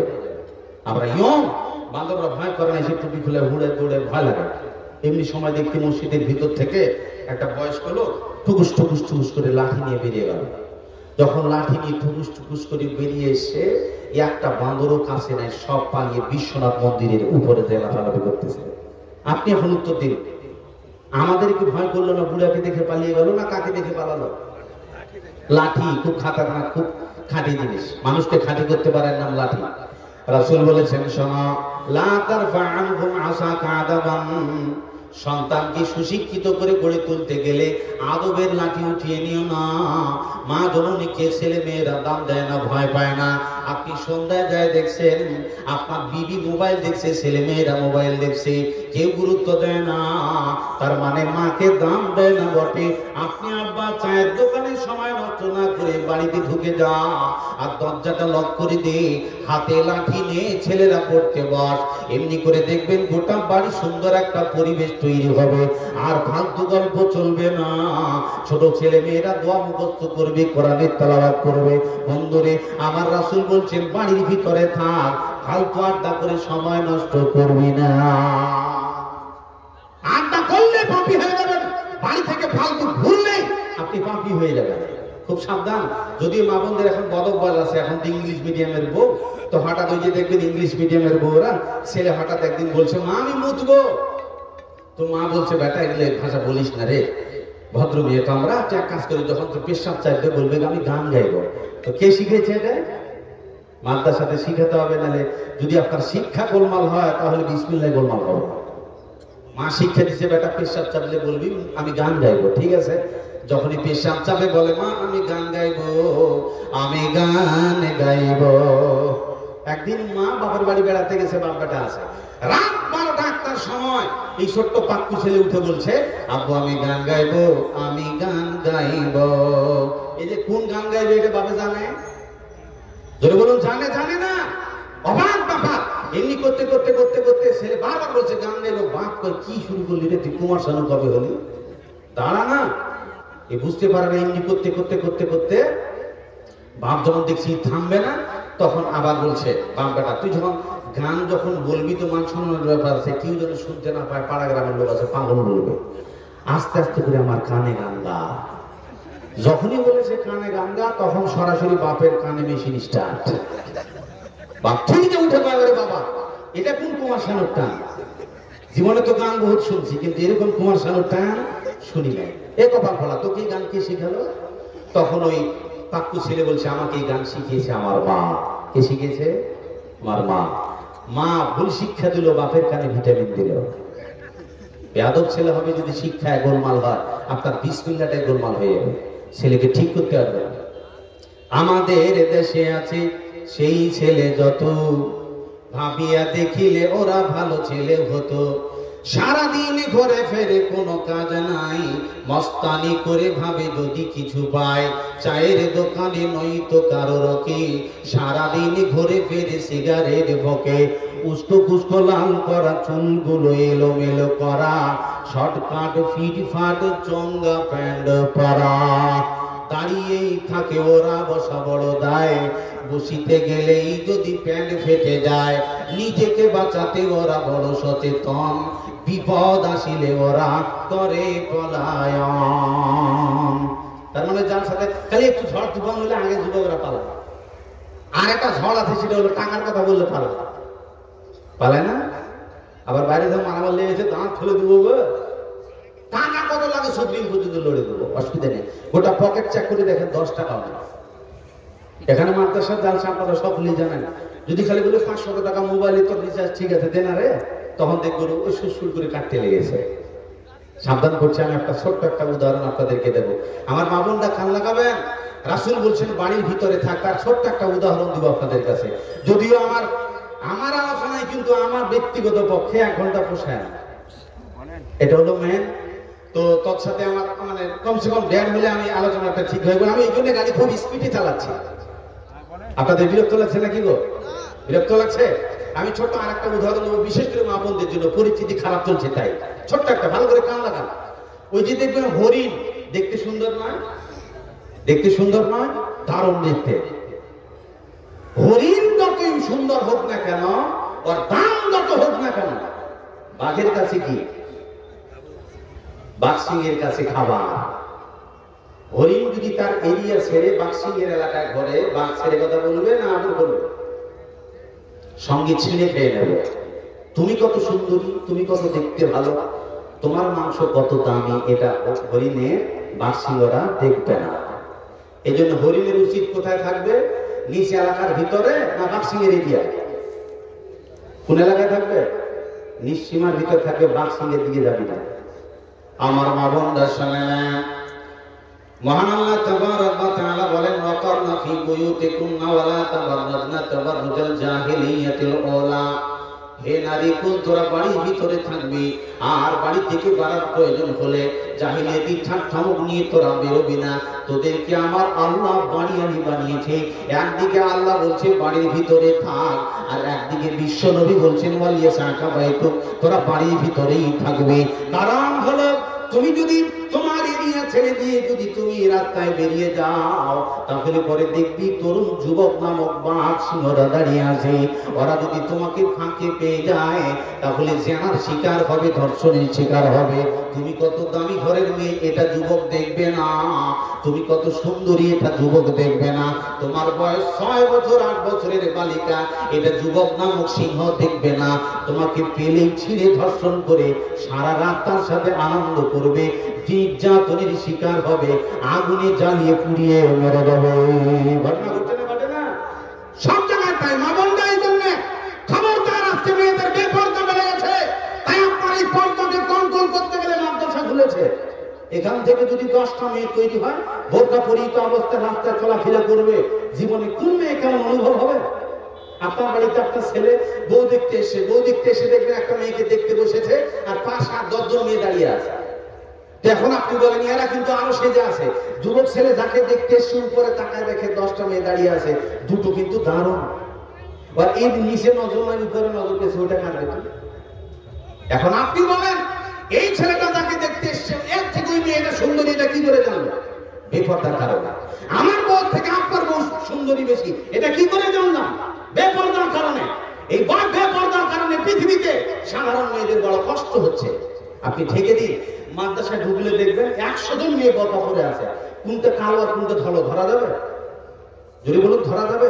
যাকে আপনি দেখতে এসেছে যতই কালো হোক আর ব্যস্ত হোক, ওকে দেখলে মনে করবেন এর চেয়ে বিশ্ব সুন্দরী আর নাই। যদি বলুন সুবহানাল্লাহ। ছোট্ট একটা উদাহরণ দেবো, দেখেন, মনে করে নেন আজকে জালসা এসেছেন, যুবক ছেলে বলছে, বেটা আব্বা আমি জালসা যাবো, আমাকে 500 টাকা দেন না। কি করবি? বলে জালসা ঘুরবো, দুটো বন্ধু বান্ধব আছে। বলে ঠিক আছে নে। আব্বা যুবক বেটাকে 500 টাকা ধরিয়ে দিল, আর বললো রে বেটা শোন, 450 টাকা তুই খেয়ে নিবি, আর যখন তুই বাড়ি আসবি রে বেটা, তোর বুড়ি মা বাড়িতে আসে রে, তার জন্য 50 টাকার জিলেপি গুলো নিয়ে আসবি। সঙ্গে ছেলে ঝিড়কেনি মেরে দিয়ে বলছে, না আমি একটা দানাও বাড়িতে আনতে পারবো না। 500 টাকা কার? টাকার কথা বললে লোক কথা বলো না তো। 500 টাকাটা কার? বাপের মা দিল কাকে? ছেলেকে। খাস হবি কয় টাকার মিঠাই? 50 টাকায় ছেলে নাক দেখিয়ে দিল। 12 টাকা দিবে? কথা বলো না তো, দিবে? বাপরে কি যাবে, আর খুশি মনে টাকা দিবে না? ভাইরা আমার, ঠিক তেমনি করে যখন পৃথিবীর বুকে যখন কিয়ামতের ডঙ্কা বেজে যাবে, সেই সময় আপনি কম্পিউটারে যাবেন কিয়ামতের দিন। আমার বাড়ির নামে, আমার বউর নামে রেজিস্ট্রি আছে, বাপের নামে আছে, ছেলে মেয়ের নামে। সার্চিং করতে করতে দেখবেন একটা জমি আপনার নামে নাই, বিবির নামে নাই, ছেলে মেয়ে কারোর নামে নাই। সমস্ত জমির রেকর্ড একজনের নামই দেখাচ্ছে, তিনি হচ্ছেন আমার আল্লাহ। ওয়ালিল্লাহি মিরাসুস সামাওয়াতি ওয়াল আরদ। আকাশ জমিনের সমস্ত সম্পত্তি আমার আল্লাহ পাকের। আমার আল্লাহ বলছেন, বান্দারে আমি তোদেরকে সম্পদ দিলাম, কাউকে কোটি টাকার মালিক, কাউকে 100 টাকার মালিক, কাউকে 10 বিঘার মালিক। সমস্ত সম্পদ তোর হাতে আমি অল্প সময়ের জন্য তুলে দিলাম বান্দারে। ওয়া মিম্মা রাযাকনাহুম ইউনফিকুন। আমি আল্লাহ যেসব টাকা ধনমালগুলো তোদেরকে আমি প্রদান করেছি, আমার টাকা থেকে মসজিদ মাদ্রাসায় কিছু খরচা করবি। যা টাকা আছে বিবির নামে দিয়ে, ছেলে মেয়ের নামে খরচা কর, সমস্যা নাই। তবে মসজিদ মাদ্রাসা গরিব দুঃখী আছে, আমার দেওয়া টাকা থেকে এই প্রতিষ্ঠানগুলোতে দান করে দিবি। এখন আপনি বলছেন 1 টাকাও দিতে পারবো না, হাড় মাটিয়ে পালিয়ে যাবেন, রেগে যাবে কে? কথা বলে না গো, কে রেগে যাবে? আল্লাহ যদি রেগে যায় কপাল থাকবে না, পুড়বে। আমেরিকার মাটিতে ছোট্ট একটা আগুনের ঘোষায় কি খেলা ওটা ওরা জানে ভালো করে। জানেন না আপনারা? আমার বাড়ির পাশে একজন 1400 বিঘা জমির মালিক গো, লোকটাকে দেখলাম ডিলারের কন্ট্রোলের মাল খেয়ে জীবন কাটালো, 5 পয়সা ছিল না। শত বিঘা জমি আল্লাহ পাক কেড়ে নিয়ে তাকে পথের অসহায় বানিয়ে পৃথিবী থেকে বিদায় করলেন। আপনাকে আল্লাহ পারবে না? পারবে না। অনেক হাদিস আছে, আমি হাদিস আর বলতে পারছি না।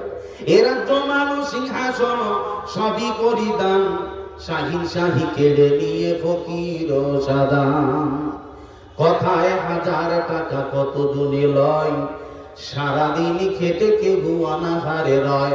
বাদশাকে ফকির করেন, ফকিরিকে রাজ, ভাঙ্গা গড়া পৃথিবীতে এই তো তার কাজ। আমার আল্লাহ পাক এই বিপদ যেন না দেন, এই জন্য আল্লাহর হস্তে ভাই আমি একটু 10টা মিনিট কষ্ট দেবো আপনাদেরকে। যার যা আছে 2000 বলেন, 1000 বলেন, 500 বলেন, আমি মুসাফির মানুষ। রাসূল বলেছেন মুসাফিরের দোয়া কবুল। আমি কালকেও বাড়ি যেতে পারবো না, হরিরামপুরের সাইডে থাকবো আল্লাহর হস্তে। আমি গত পরশুদিন এই দিন নদিয়া থেকেই গেলাম, এই রাস্তা দিয়ে আমি ব্যাপক চলাফেরা করে দিক দিয়ে স্মরণ হয়, যার কারণে মুসাফির মানুষ। জীবনে বহু ডাক্তারের কাছে টাকা গেল, একটু এখানে একটু প্রেসক্রিপশনটা কাটেন আল্লাহর হস্তে, দোয়া করে দেবো ভাই। চটচট করে যুবকরা একটু পকেটে হাত দাও, আমি দোয়া করে দেবো। বাস রাসূলের ভাষায় দুটো কথা বলে দেবো, যদি এটা আল্লাহ কবুল করে নেয় আপনার জীবন ধন্য, আল্লাহ আপনাকে বিপদ থেকে বাঁচিয়ে দেবে। ভাই আমার চটচট করে যার যা আছে আল্লাহর হস্তে ভাই একটু পকেটে। वहाँ पे लिखा दीजिए।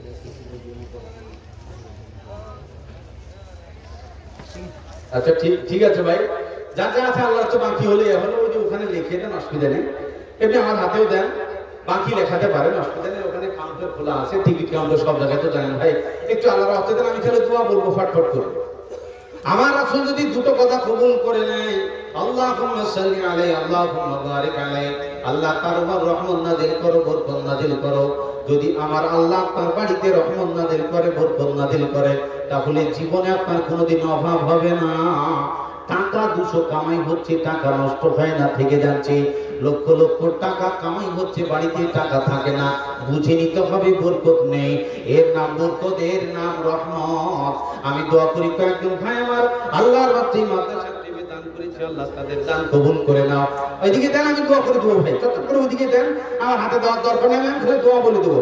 আল্লাহুম্মা সাল্লি আলাইহিম আল্লাহুম্মা বারিক আলাইহিম জাযাকাল্লাহ হায়াকাল্লাহ বারাকাল্লাহ। আমার কয়েকজন ভাই আমার 100-200 করে দান করে গেছে, মাওলা তাদের দান তুমি কবুল করে নাও, তাদের মনের কামনা বাসনা পূরণ করে দাও। আল্লাহ তাদের বাড়ির অশান্তি বালা মুসিবত তুমি দূর করে দাও, সংসারে উন্নতি দাও, ছেলে মেয়েদেরকে নেক বানাও মাওলাই কারীম। রাস্তায় বেরিয়ে গেলাম, পথ করে একটা গাড়ির সাথে ধাক্কা লেগে গেল, পাটা বেঁকে গেল, 2 লাখ টাকা ডাক্তার খেয়ে নিল। মাওলা আল্লাহ তুমি পারো, এই দানের বদৌলত এরকম বিপজ্জনক অ্যাক্সিডেন্ট থেকে রক্ষা করো, আমিন। আল্লাহুম্মা সাল্লি আলাইহি আল্লাহুম্মা বারিক আলাইহি জাযাকাল্লাহ হায়াকাল্লাহ বারাকাল্লাহ। দেন না ভাই, চটচট করে দেন না, আল্লাহর রাস্তে দোয়া করে দিচ্ছি গো। এটাই 10 মিনিট পর আর কপালে জুটবে না। খুব সাংঘাতিক জেনে রাখবেন, মুসাফিরের নাম কথা আমার না, রাসূলের। রাসূল কোনোদিন মিথ্যা কথা বলে না। মুসাফিরের দোয়া কবুল হবে, আপনি খালি মনে মনে নিয়ত করে নেন। আল্লাহুম্মা সাল্লি আলাইহি আল্লাহুম্মা বারিক আলাইহি জাযাকাল্লাহ। ভাই আমার চটচট করে দিয়ে দেন, যা আছে এদিকে দিয়ে দেন, নিজে হেঁটে দিয়ে দেন না, আল্লাহর রাস্তায় ডবল। যুবক ভাইরা আমার, প্রমো করতে যে জীবনটা এর হিসাব আপনাকে দিতে হবে।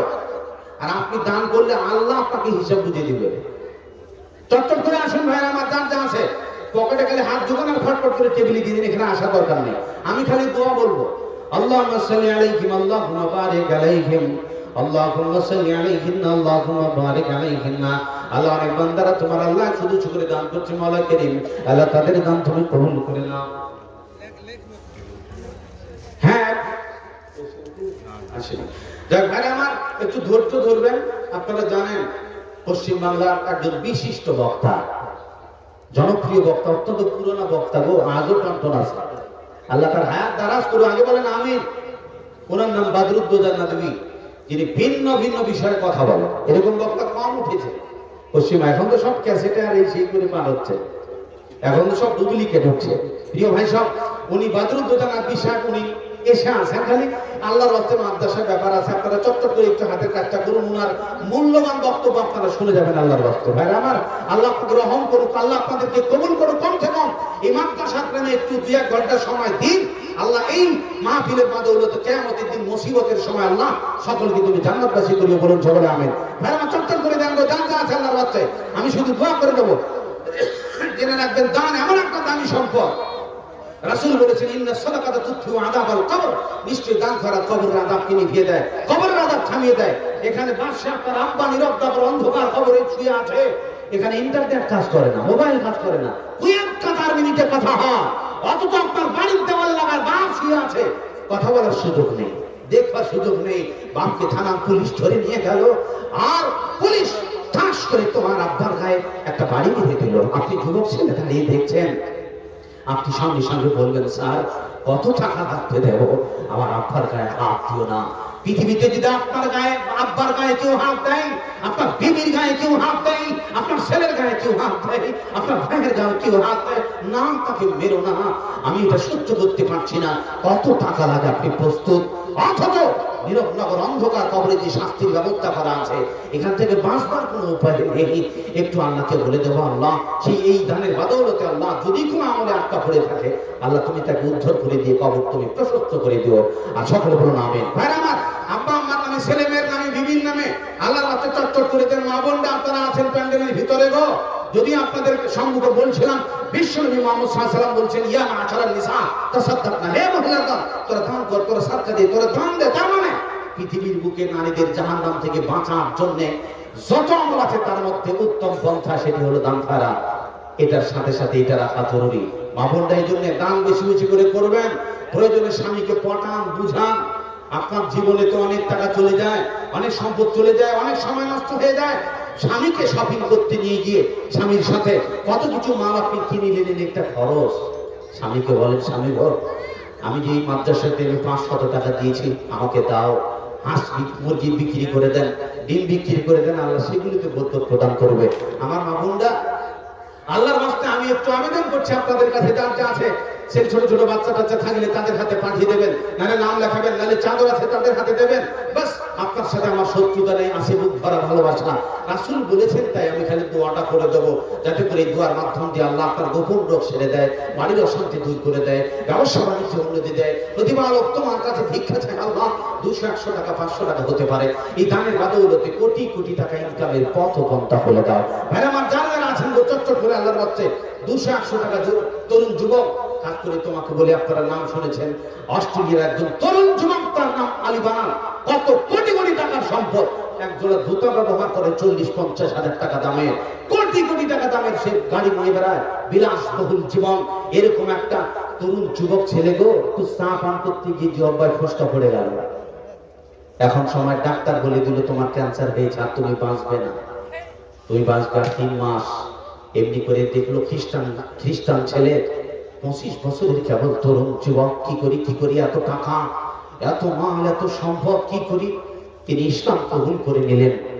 এরপরে তিনি ইসলাম কবুল করার পর তার যত টাকা পয়সা ধনমাল ছিল তা দিয়ে সে মসজিদ, মাদ্রাসা, গরিব দুঃখী অসহায়দের বিলাতে লাগলেন। এই তরুণ যুবক 25 বছরে ডাক্তার বলেছিল তুমি 3 মাস বাঁচবে। এই দানের বদৌলতে, তার উদারতার কারণে তার মেয়াদ আল্লাহ বাড়ায় দিল 3 বছর। জোরে বলুন সুবহানাল্লাহ। এই তরুণ যুবক জীবনের শেষ মুহূর্তে তার মুখ থেকে কোরআন তেলাওয়াত হয়, তেলাওয়াত করতে করতে পৃথিবী থেকে বিদায় দিল।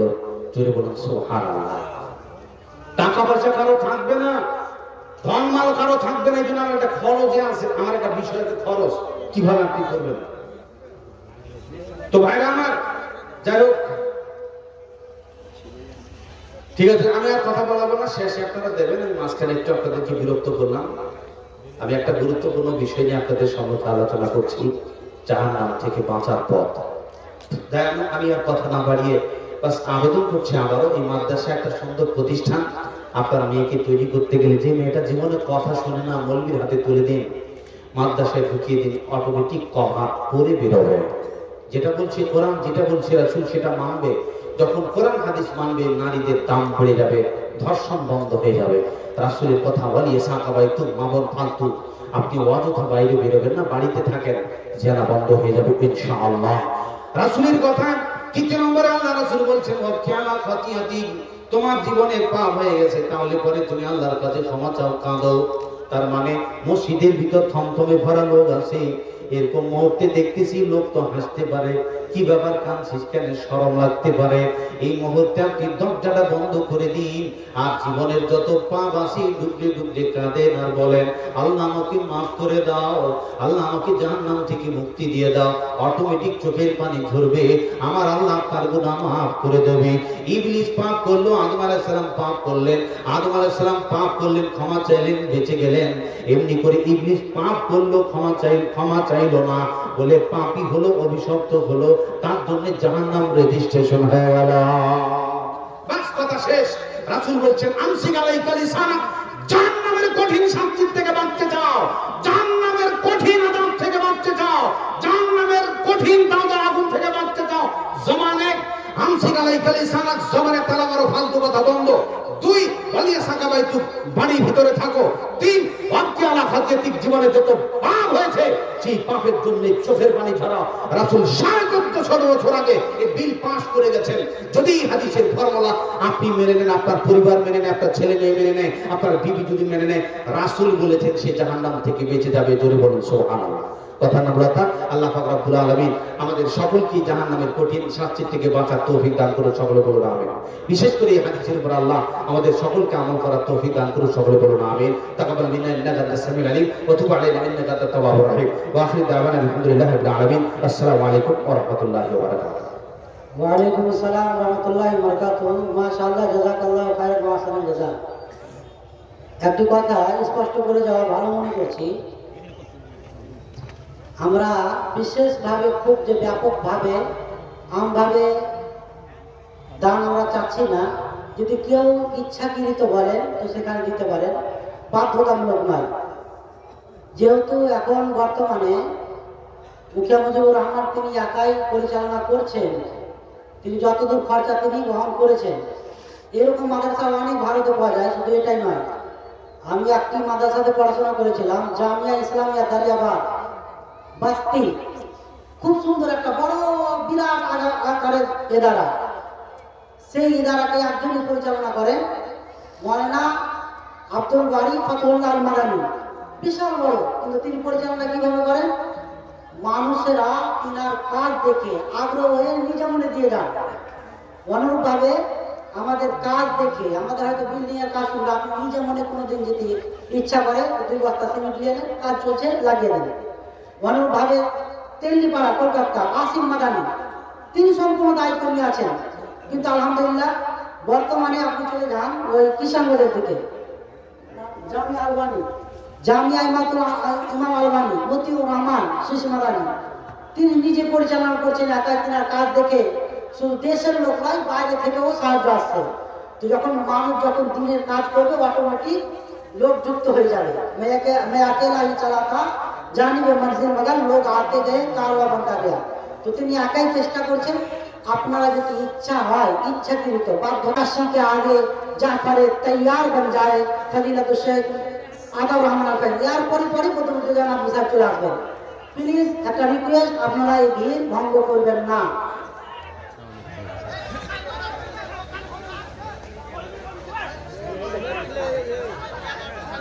হট্টগোল তৈরি করবেন না। কি হইল ওইদিকে? ভলেন্টিয়ার বোন আপনারা সামনে চেষ্টা করে হট্টগোল করে না।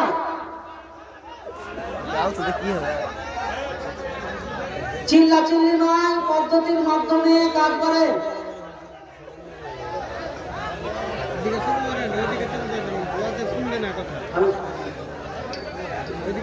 আসসালামু আলাইকুম ওয়া রাহমাতুল্লাহি ওয়া বারাকাতুহু। আপনারা ওইদিকে ধ্যান না দিয়ে, ওইদিকে লক্ষ্য না করে আপনারা জালসা শ্রবণ করতে এসেছেন, শুনতে এসেছেন। জালসার মাহফিল থেকে দয়াপূর্বক আপনারা উঠে যেন না, বসার চেষ্টা করুন। যা কিছু সমস্যা হয়েছে, কমিটি বৃন্দ আছেন, ওনারা সমস্যার সমাধান করার চেষ্টা যথেষ্ট করবেন। আপনাদের কাছে আমি খুব নম্রভাবে নিবেদন করছি যে আপনারা যে উদ্দেশ্যে এখানে উপস্থিতি দিয়েছেন সে উদ্দেশ্যকে পূরণ করুন। এদিকে ওদিকে ধ্যান আপনারা দিয়েন না। ইন্নাল হামদুলিল্লাহ إن الحمد لله نحمده ونستعينه ونستغفره ونعوذ بالله من شرور أنفسنا ومن سيئات أعمالنا من يهده الله فلا مضل له ومن يضلل فلا هادي له وأشهد أن لا إله إلا الله وحده لا شريك له وأشهد أن محمدا عبده ورسوله يا أيها الذين آمنوا اتقوا الله حق تقاته ولا تموتن إلا وأنتم مسلمون يا أيها الناس اتقوا ربكم الذي خلقكم من نفس واحدة وخلق منها زوجها وبث منهما رجالا كثيرا ونساء واتقوا الله الذي تساءلون به والأرحام إن الله كان عليكم رقيبا يا أيها الذين آمنوا اتقوا الله وقولوا قولا سديدا يصلح لكم أعمالكم ويغفر لكم ذنوبكم ومن يطع الله ورسوله فقد فاز فوزا عظيما أما بعد فإن خير الحديث كتاب الله وخير الهدي هدي محمد صلى الله عليه وسلم وشر الأمور محدثاتها وكل محدثة بدعة وكل بدعة ضلالة وكل ضلالة في النار أعوذ بالله من الشيطان الرجيم بسم الله الرحمن الرحيم يا أيها الذين آمنوا من يرتد منكم عن دينه فسوف يأتي الله يحبهم ويحبونه أذلة على المؤمنين أعزة على الكافرين يجاهدون في سبيل الله ولا يخافون لومة لائم ذلك من فضل الله يؤتيه من يشاء والله واسع عليم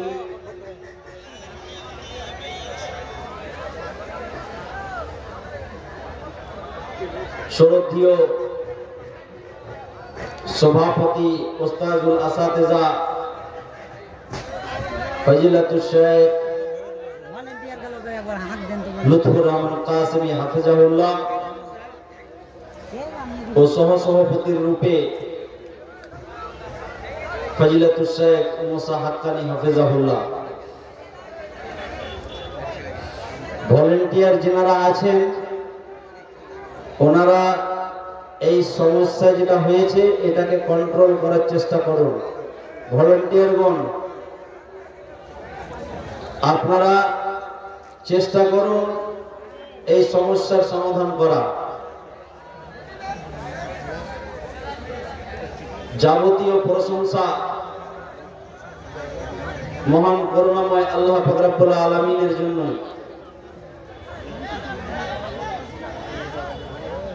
ও অসংখ্য শান্তি ও সালাম অবতীর্ণ হোক মুহাম্মদ আরবি সাল্লাল্লাহু আলাইহি ওয়াসাল্লামের প্রতি। আল্লাহুম্মা সাল্লি আলাইহি আল্লাহুম্মা বারিক আলাইহি। সম্মানিত উপস্থিতি,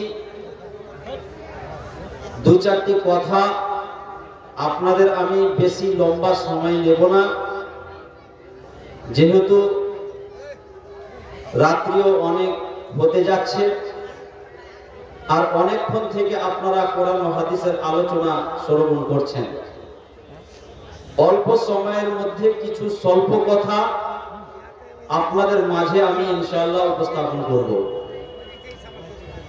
আমি যে বিষয়ের প্রতি আলোকপাত মনে করছি সে বিষয়টি বর্তমান পরিস্থিতি অনুযায়ী অত্যন্ত গুরুত্বপূর্ণ বিষয়। বিষয়টি হচ্ছে ফিতনায়ে ইরতিদাদ, অর্থাৎ ধর্মকে ত্যাগ করে দেওয়ার ফিতনা, দিন থেকে বেরিয়ে যাওয়ার ফিতনা, দিনকে ছেড়ে দেওয়ার ফিতনা। সম্মানিত উপস্থিতি, আমরা যে সময়ে বসবাস করছি, যে পরিস্থিতিতে আমরা বসবাস করছি, এই সময়ে এই পরিস্থিতিতে সবচাইতে বড় চ্যালেঞ্জ হলো ঈমানকে টিকিয়ে রাখা, ঈমানকে বাঁচিয়ে রাখা। নিজেকে একজন মুসলিম সে যদি নিজেকে প্রকৃতির পক্ষে মুসলিম করে রাখতে পারে তাহলে সেটা সৌভাগ্য বর্তমান সময়ে। কেননা চতুর্দিক থেকে বিপর্যয় বর্ষণ হচ্ছে, ফিতনা বর্ষণ হচ্ছে, এমন এক পরিস্থিতি তৈরি হয়ে আছে যে সেদিকে তাকালে, সেদিকে একটু যদি ঝোঁক দেওয়া যায় তাহলে ফিতনা এত শক্তিশালী হয়ে আছে সে নিজের দিকে টেনে নেবে। যেমন চুম্বক যেমন লোহাকে টেনে নেয়, খুব গতির সাথে লোহাকে নিজের দিকে টেনে নেয়, অনুরূপ ফিতনা। শুধু ফিতনায় ইরতিদাদ নয়,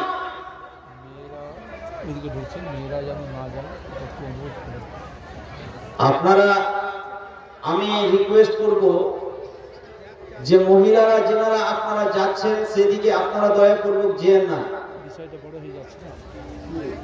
বড় হয়ে যাচ্ছে, আপনারা সেদিকে যেন না। দয়া করে আপনাদেরকে বলবো যে মহিলাদেরকে আপনারা কন্ট্রোল করুন।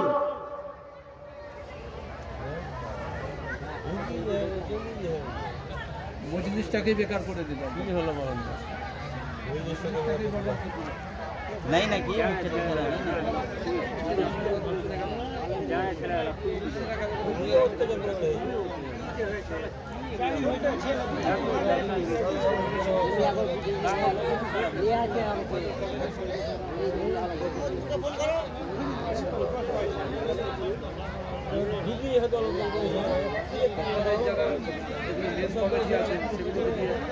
বিষয়টা চেষ্টা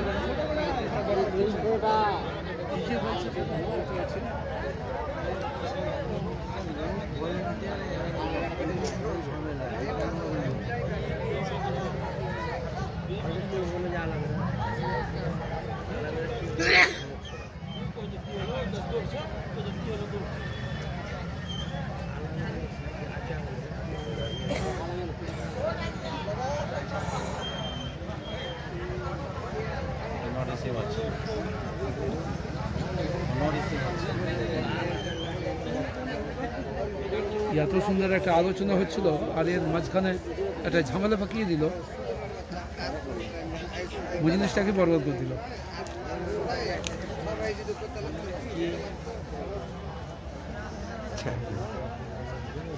এখানকার কেউই সঠিক বলতে পারছে না।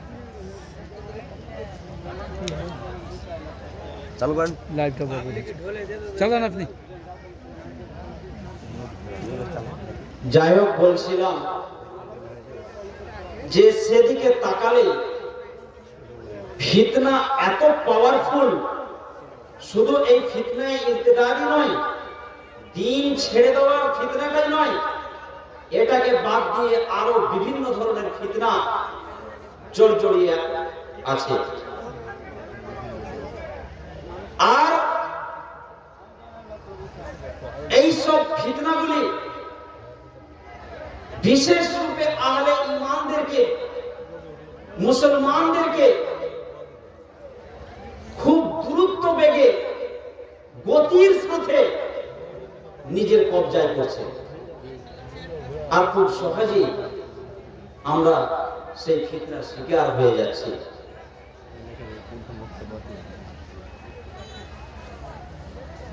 রাসূল সাল্লাল্লাহু আলাইহি ওয়াসাল্লাম অনেক দিন পূর্বে, আজ থেকে 1450 বছর পূর্বে ভবিষ্যৎবাণী করে দিয়েছেন যে এমন একটা সময় আসবে, এমন এক যুগ আসবে, বাদিরু বিল আমালে ফিতনাতা,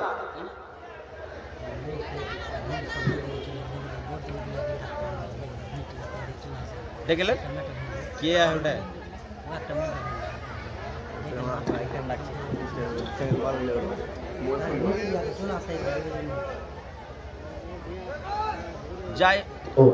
যাই হোক,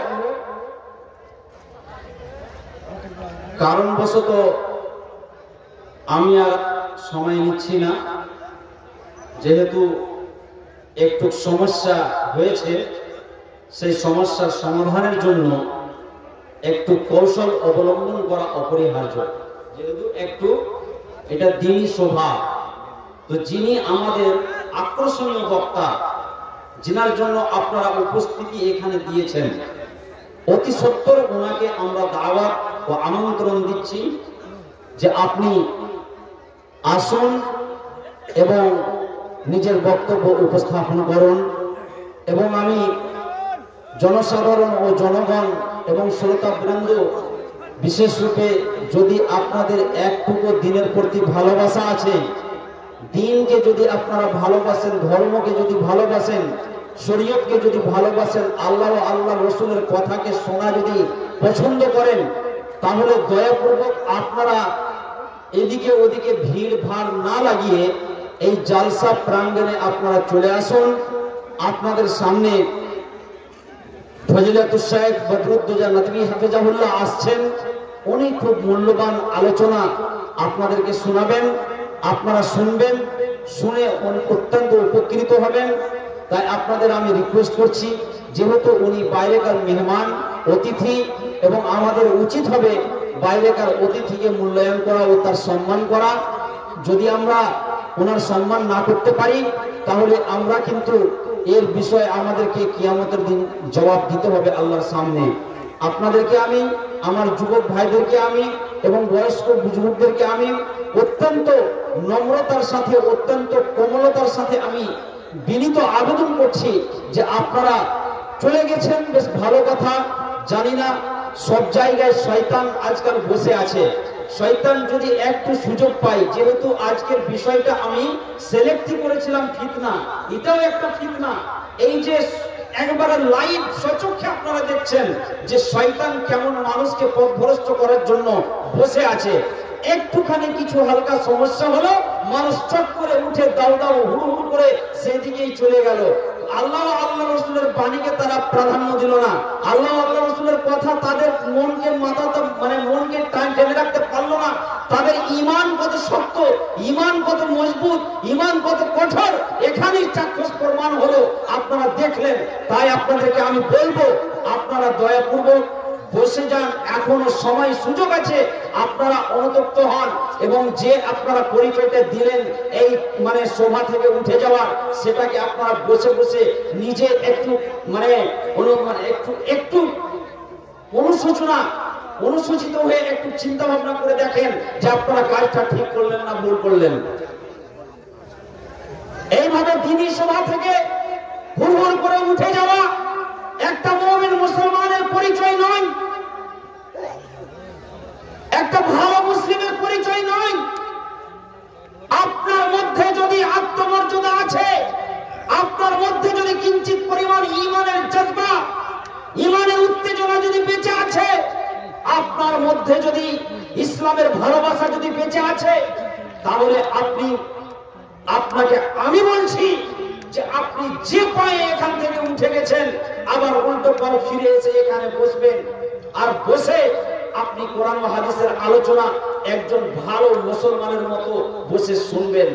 নচিত আপনার তো আমি কিছু করতে পারবো না, তবে ইনশাআল্লাহ আল্লাহ আপনাকে অবশ্যই ছাড়বে না।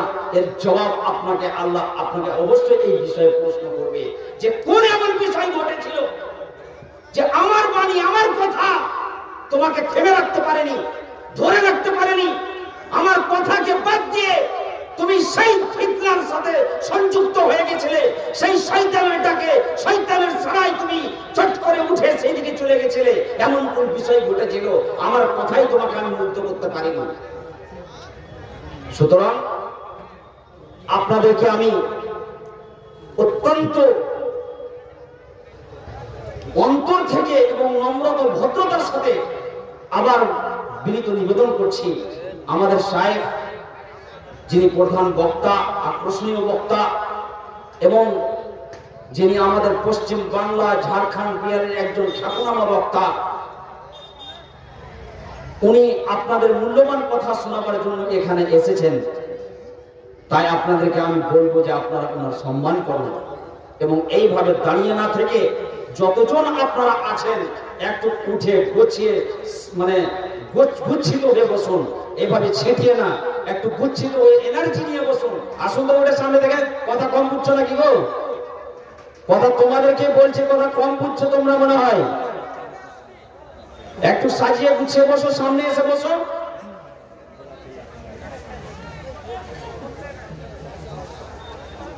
জলসা শুনতে সব নাটক করতেছে, ভালোভাবে বসো, মানুষের মতো বসো। তুমি একজন মুসলিম, মুসলমানের পরিচয় দাও, আদব কায়দা কে বজায় রাখো। যাই হোক, আমি বলবো সঞ্চালক মহাশয়কে যে আপনি মোহতারাম বদরুদ্দোজা নদভী হাফিজাহুল্লাহকে আমন্ত্রণ জানান। আসসালামু আলাইকুম ওয়া রাহমাতুল্লাহ। माशाअल्लाह, जज़ाकल्लाहु खैरन व अहसन जज़ा। अब मैं आपके सामने ऐसे खतीब को दावत देना चाहता हूँ जिनके इंतजार में शाम से लेकर अब तक आप लोग बैठे हुए हैं। फजीलतुल शेख जनाब मौलाना बदरुद्दोजा नदवी हफिज़हुल्लाह, जिनकी शख्सियत किसी तारुफ का मोहताज नहीं है, बल्कि शेख खुद अपने आप में एक अलग पहचान रखते हैं। शेख की शख्सियत यह है कि खिताबत के मैदान में तो शेख बहुत मशहूर और मारूफ है ही, लेकिन तशरीफ और तालीम के मैदान में भी शेख को बहुत ही अबूर हासिल है। मैं शेख के इल्मी समंदर को अपने जहन में रखकर इस शेर के जरिए दावत देना चाहता हूँ कि ये जो कुछ लोग मेरे अल्फाजों से मेरे अंदर झांकना चाहते हैं, ये जो कुछ लोग मेरे अल्फाजों से मेरे अंदर झांकना चाहते हैं, बड़े नादा हैं जो किनारे पर बैठकर समंदर देखना चाहते हैं। शेख की इल्मी शख्सियत का पता हम लोग दो चार लफ्जों से नहीं लगा सकते। शेख की शख्सियत बहुत बड़ी है, इसलिए मैं शेख से गुजारिश करता हूँ आप तशरीफ लाए और हमें अपनी तकरीर से मुस्तफिज फरमाएं। फजीलतुल शेख जनाब मौलाना बदरुद्दोजा नदवी हफिज़हुल्लाह। शेख माहिबुल्लाह फैजी हफिज़हुल्लाह উনি আপনাদের মাঝে তামহিদি কালামাত উপস্থাপন করছিলেন। তিনি নিজের বক্তব্যের দ্বারাই অনেক কিছু উনি কোরআন হাদিসের আলোকে বলে গেলেন। বিশেষ রূপে মহিলারাকে ইসলাম কি মর্যাদা দিয়েছে এবং সেই মর্যাদাকে প্রাপ্ত করার জন্য মহিলাদের কি করা উচিত এবং সেটা না করলে কি ক্ষয়ক্ষতি হতে পারে, এই তিনটি দিক নিয়ে উনি বিস্তারিত আলোচনা আপনাদের মাঝে উপস্থাপন করলেন। সত্যিকারেরই সমাজে যদি আমাদের মা ও বোনরা শিক্ষিত হয়ে যায়, শিক্ষিতা হয়ে যায়, বিশেষ রূপে দ্বীনি শিক্ষা অর্জন করে শিক্ষিতা আলেমা হয়ে যায়, তাহলে এই সমাজে যেসব আমরা বিভ্রান্তি ও অন্যায় অত্যাচার, আমরা অশ্লীলতা দেখছি, ইনশাআল্লাহ এইসবগুলো আমরা দেখতে পাবো না। কেননা একজন মহিলার ভূমিকা পুরুষদের ভূমিকা যত যত জটিল, পুরুষদের ভূমিকা যত মহত্বপূর্ণ, তার চাইতেও বেশি মহত্বপূর্ণ মহিলাদের ভূমিকা। তো আপনারা আপনাদের বাড়িতে, জিনাদেরই বাড়িতে বেটি রয়েছে, বিশেষ রূপে বেটিগুলোকে দ্বীনি শিক্ষা আপনারা অবশ্যই দিন, ছেলেদেরকেও দিন। বক্তা সাহেব আমাদের মাঝে উপস্থিত হয়ে গেছেন। তো আপনারা সবাই যিনারা দাঁড়িয়ে আছেন, একটু দয়াপূর্বক আপনারা বসে পড়ুন। শীতকাল, বসে থাকতে ভালো লাগবে। খুব সুন্দর আলোচনা আপনাদের সামনে উনি উপস্থাপন করবেন। তাই বেশি বিলম্ব না করে আমি ফজিলাতুল শেখ মাওলানা আবুল কালাম আজাদ হাফিজাহুল্লাহকে আমন্ত্রণ জানাবো যে আপনি আসুন এবং নিজের বক্তব্য উপস্থাপন করুন। এই তারটাকে একটু এই সাইডে করবেন।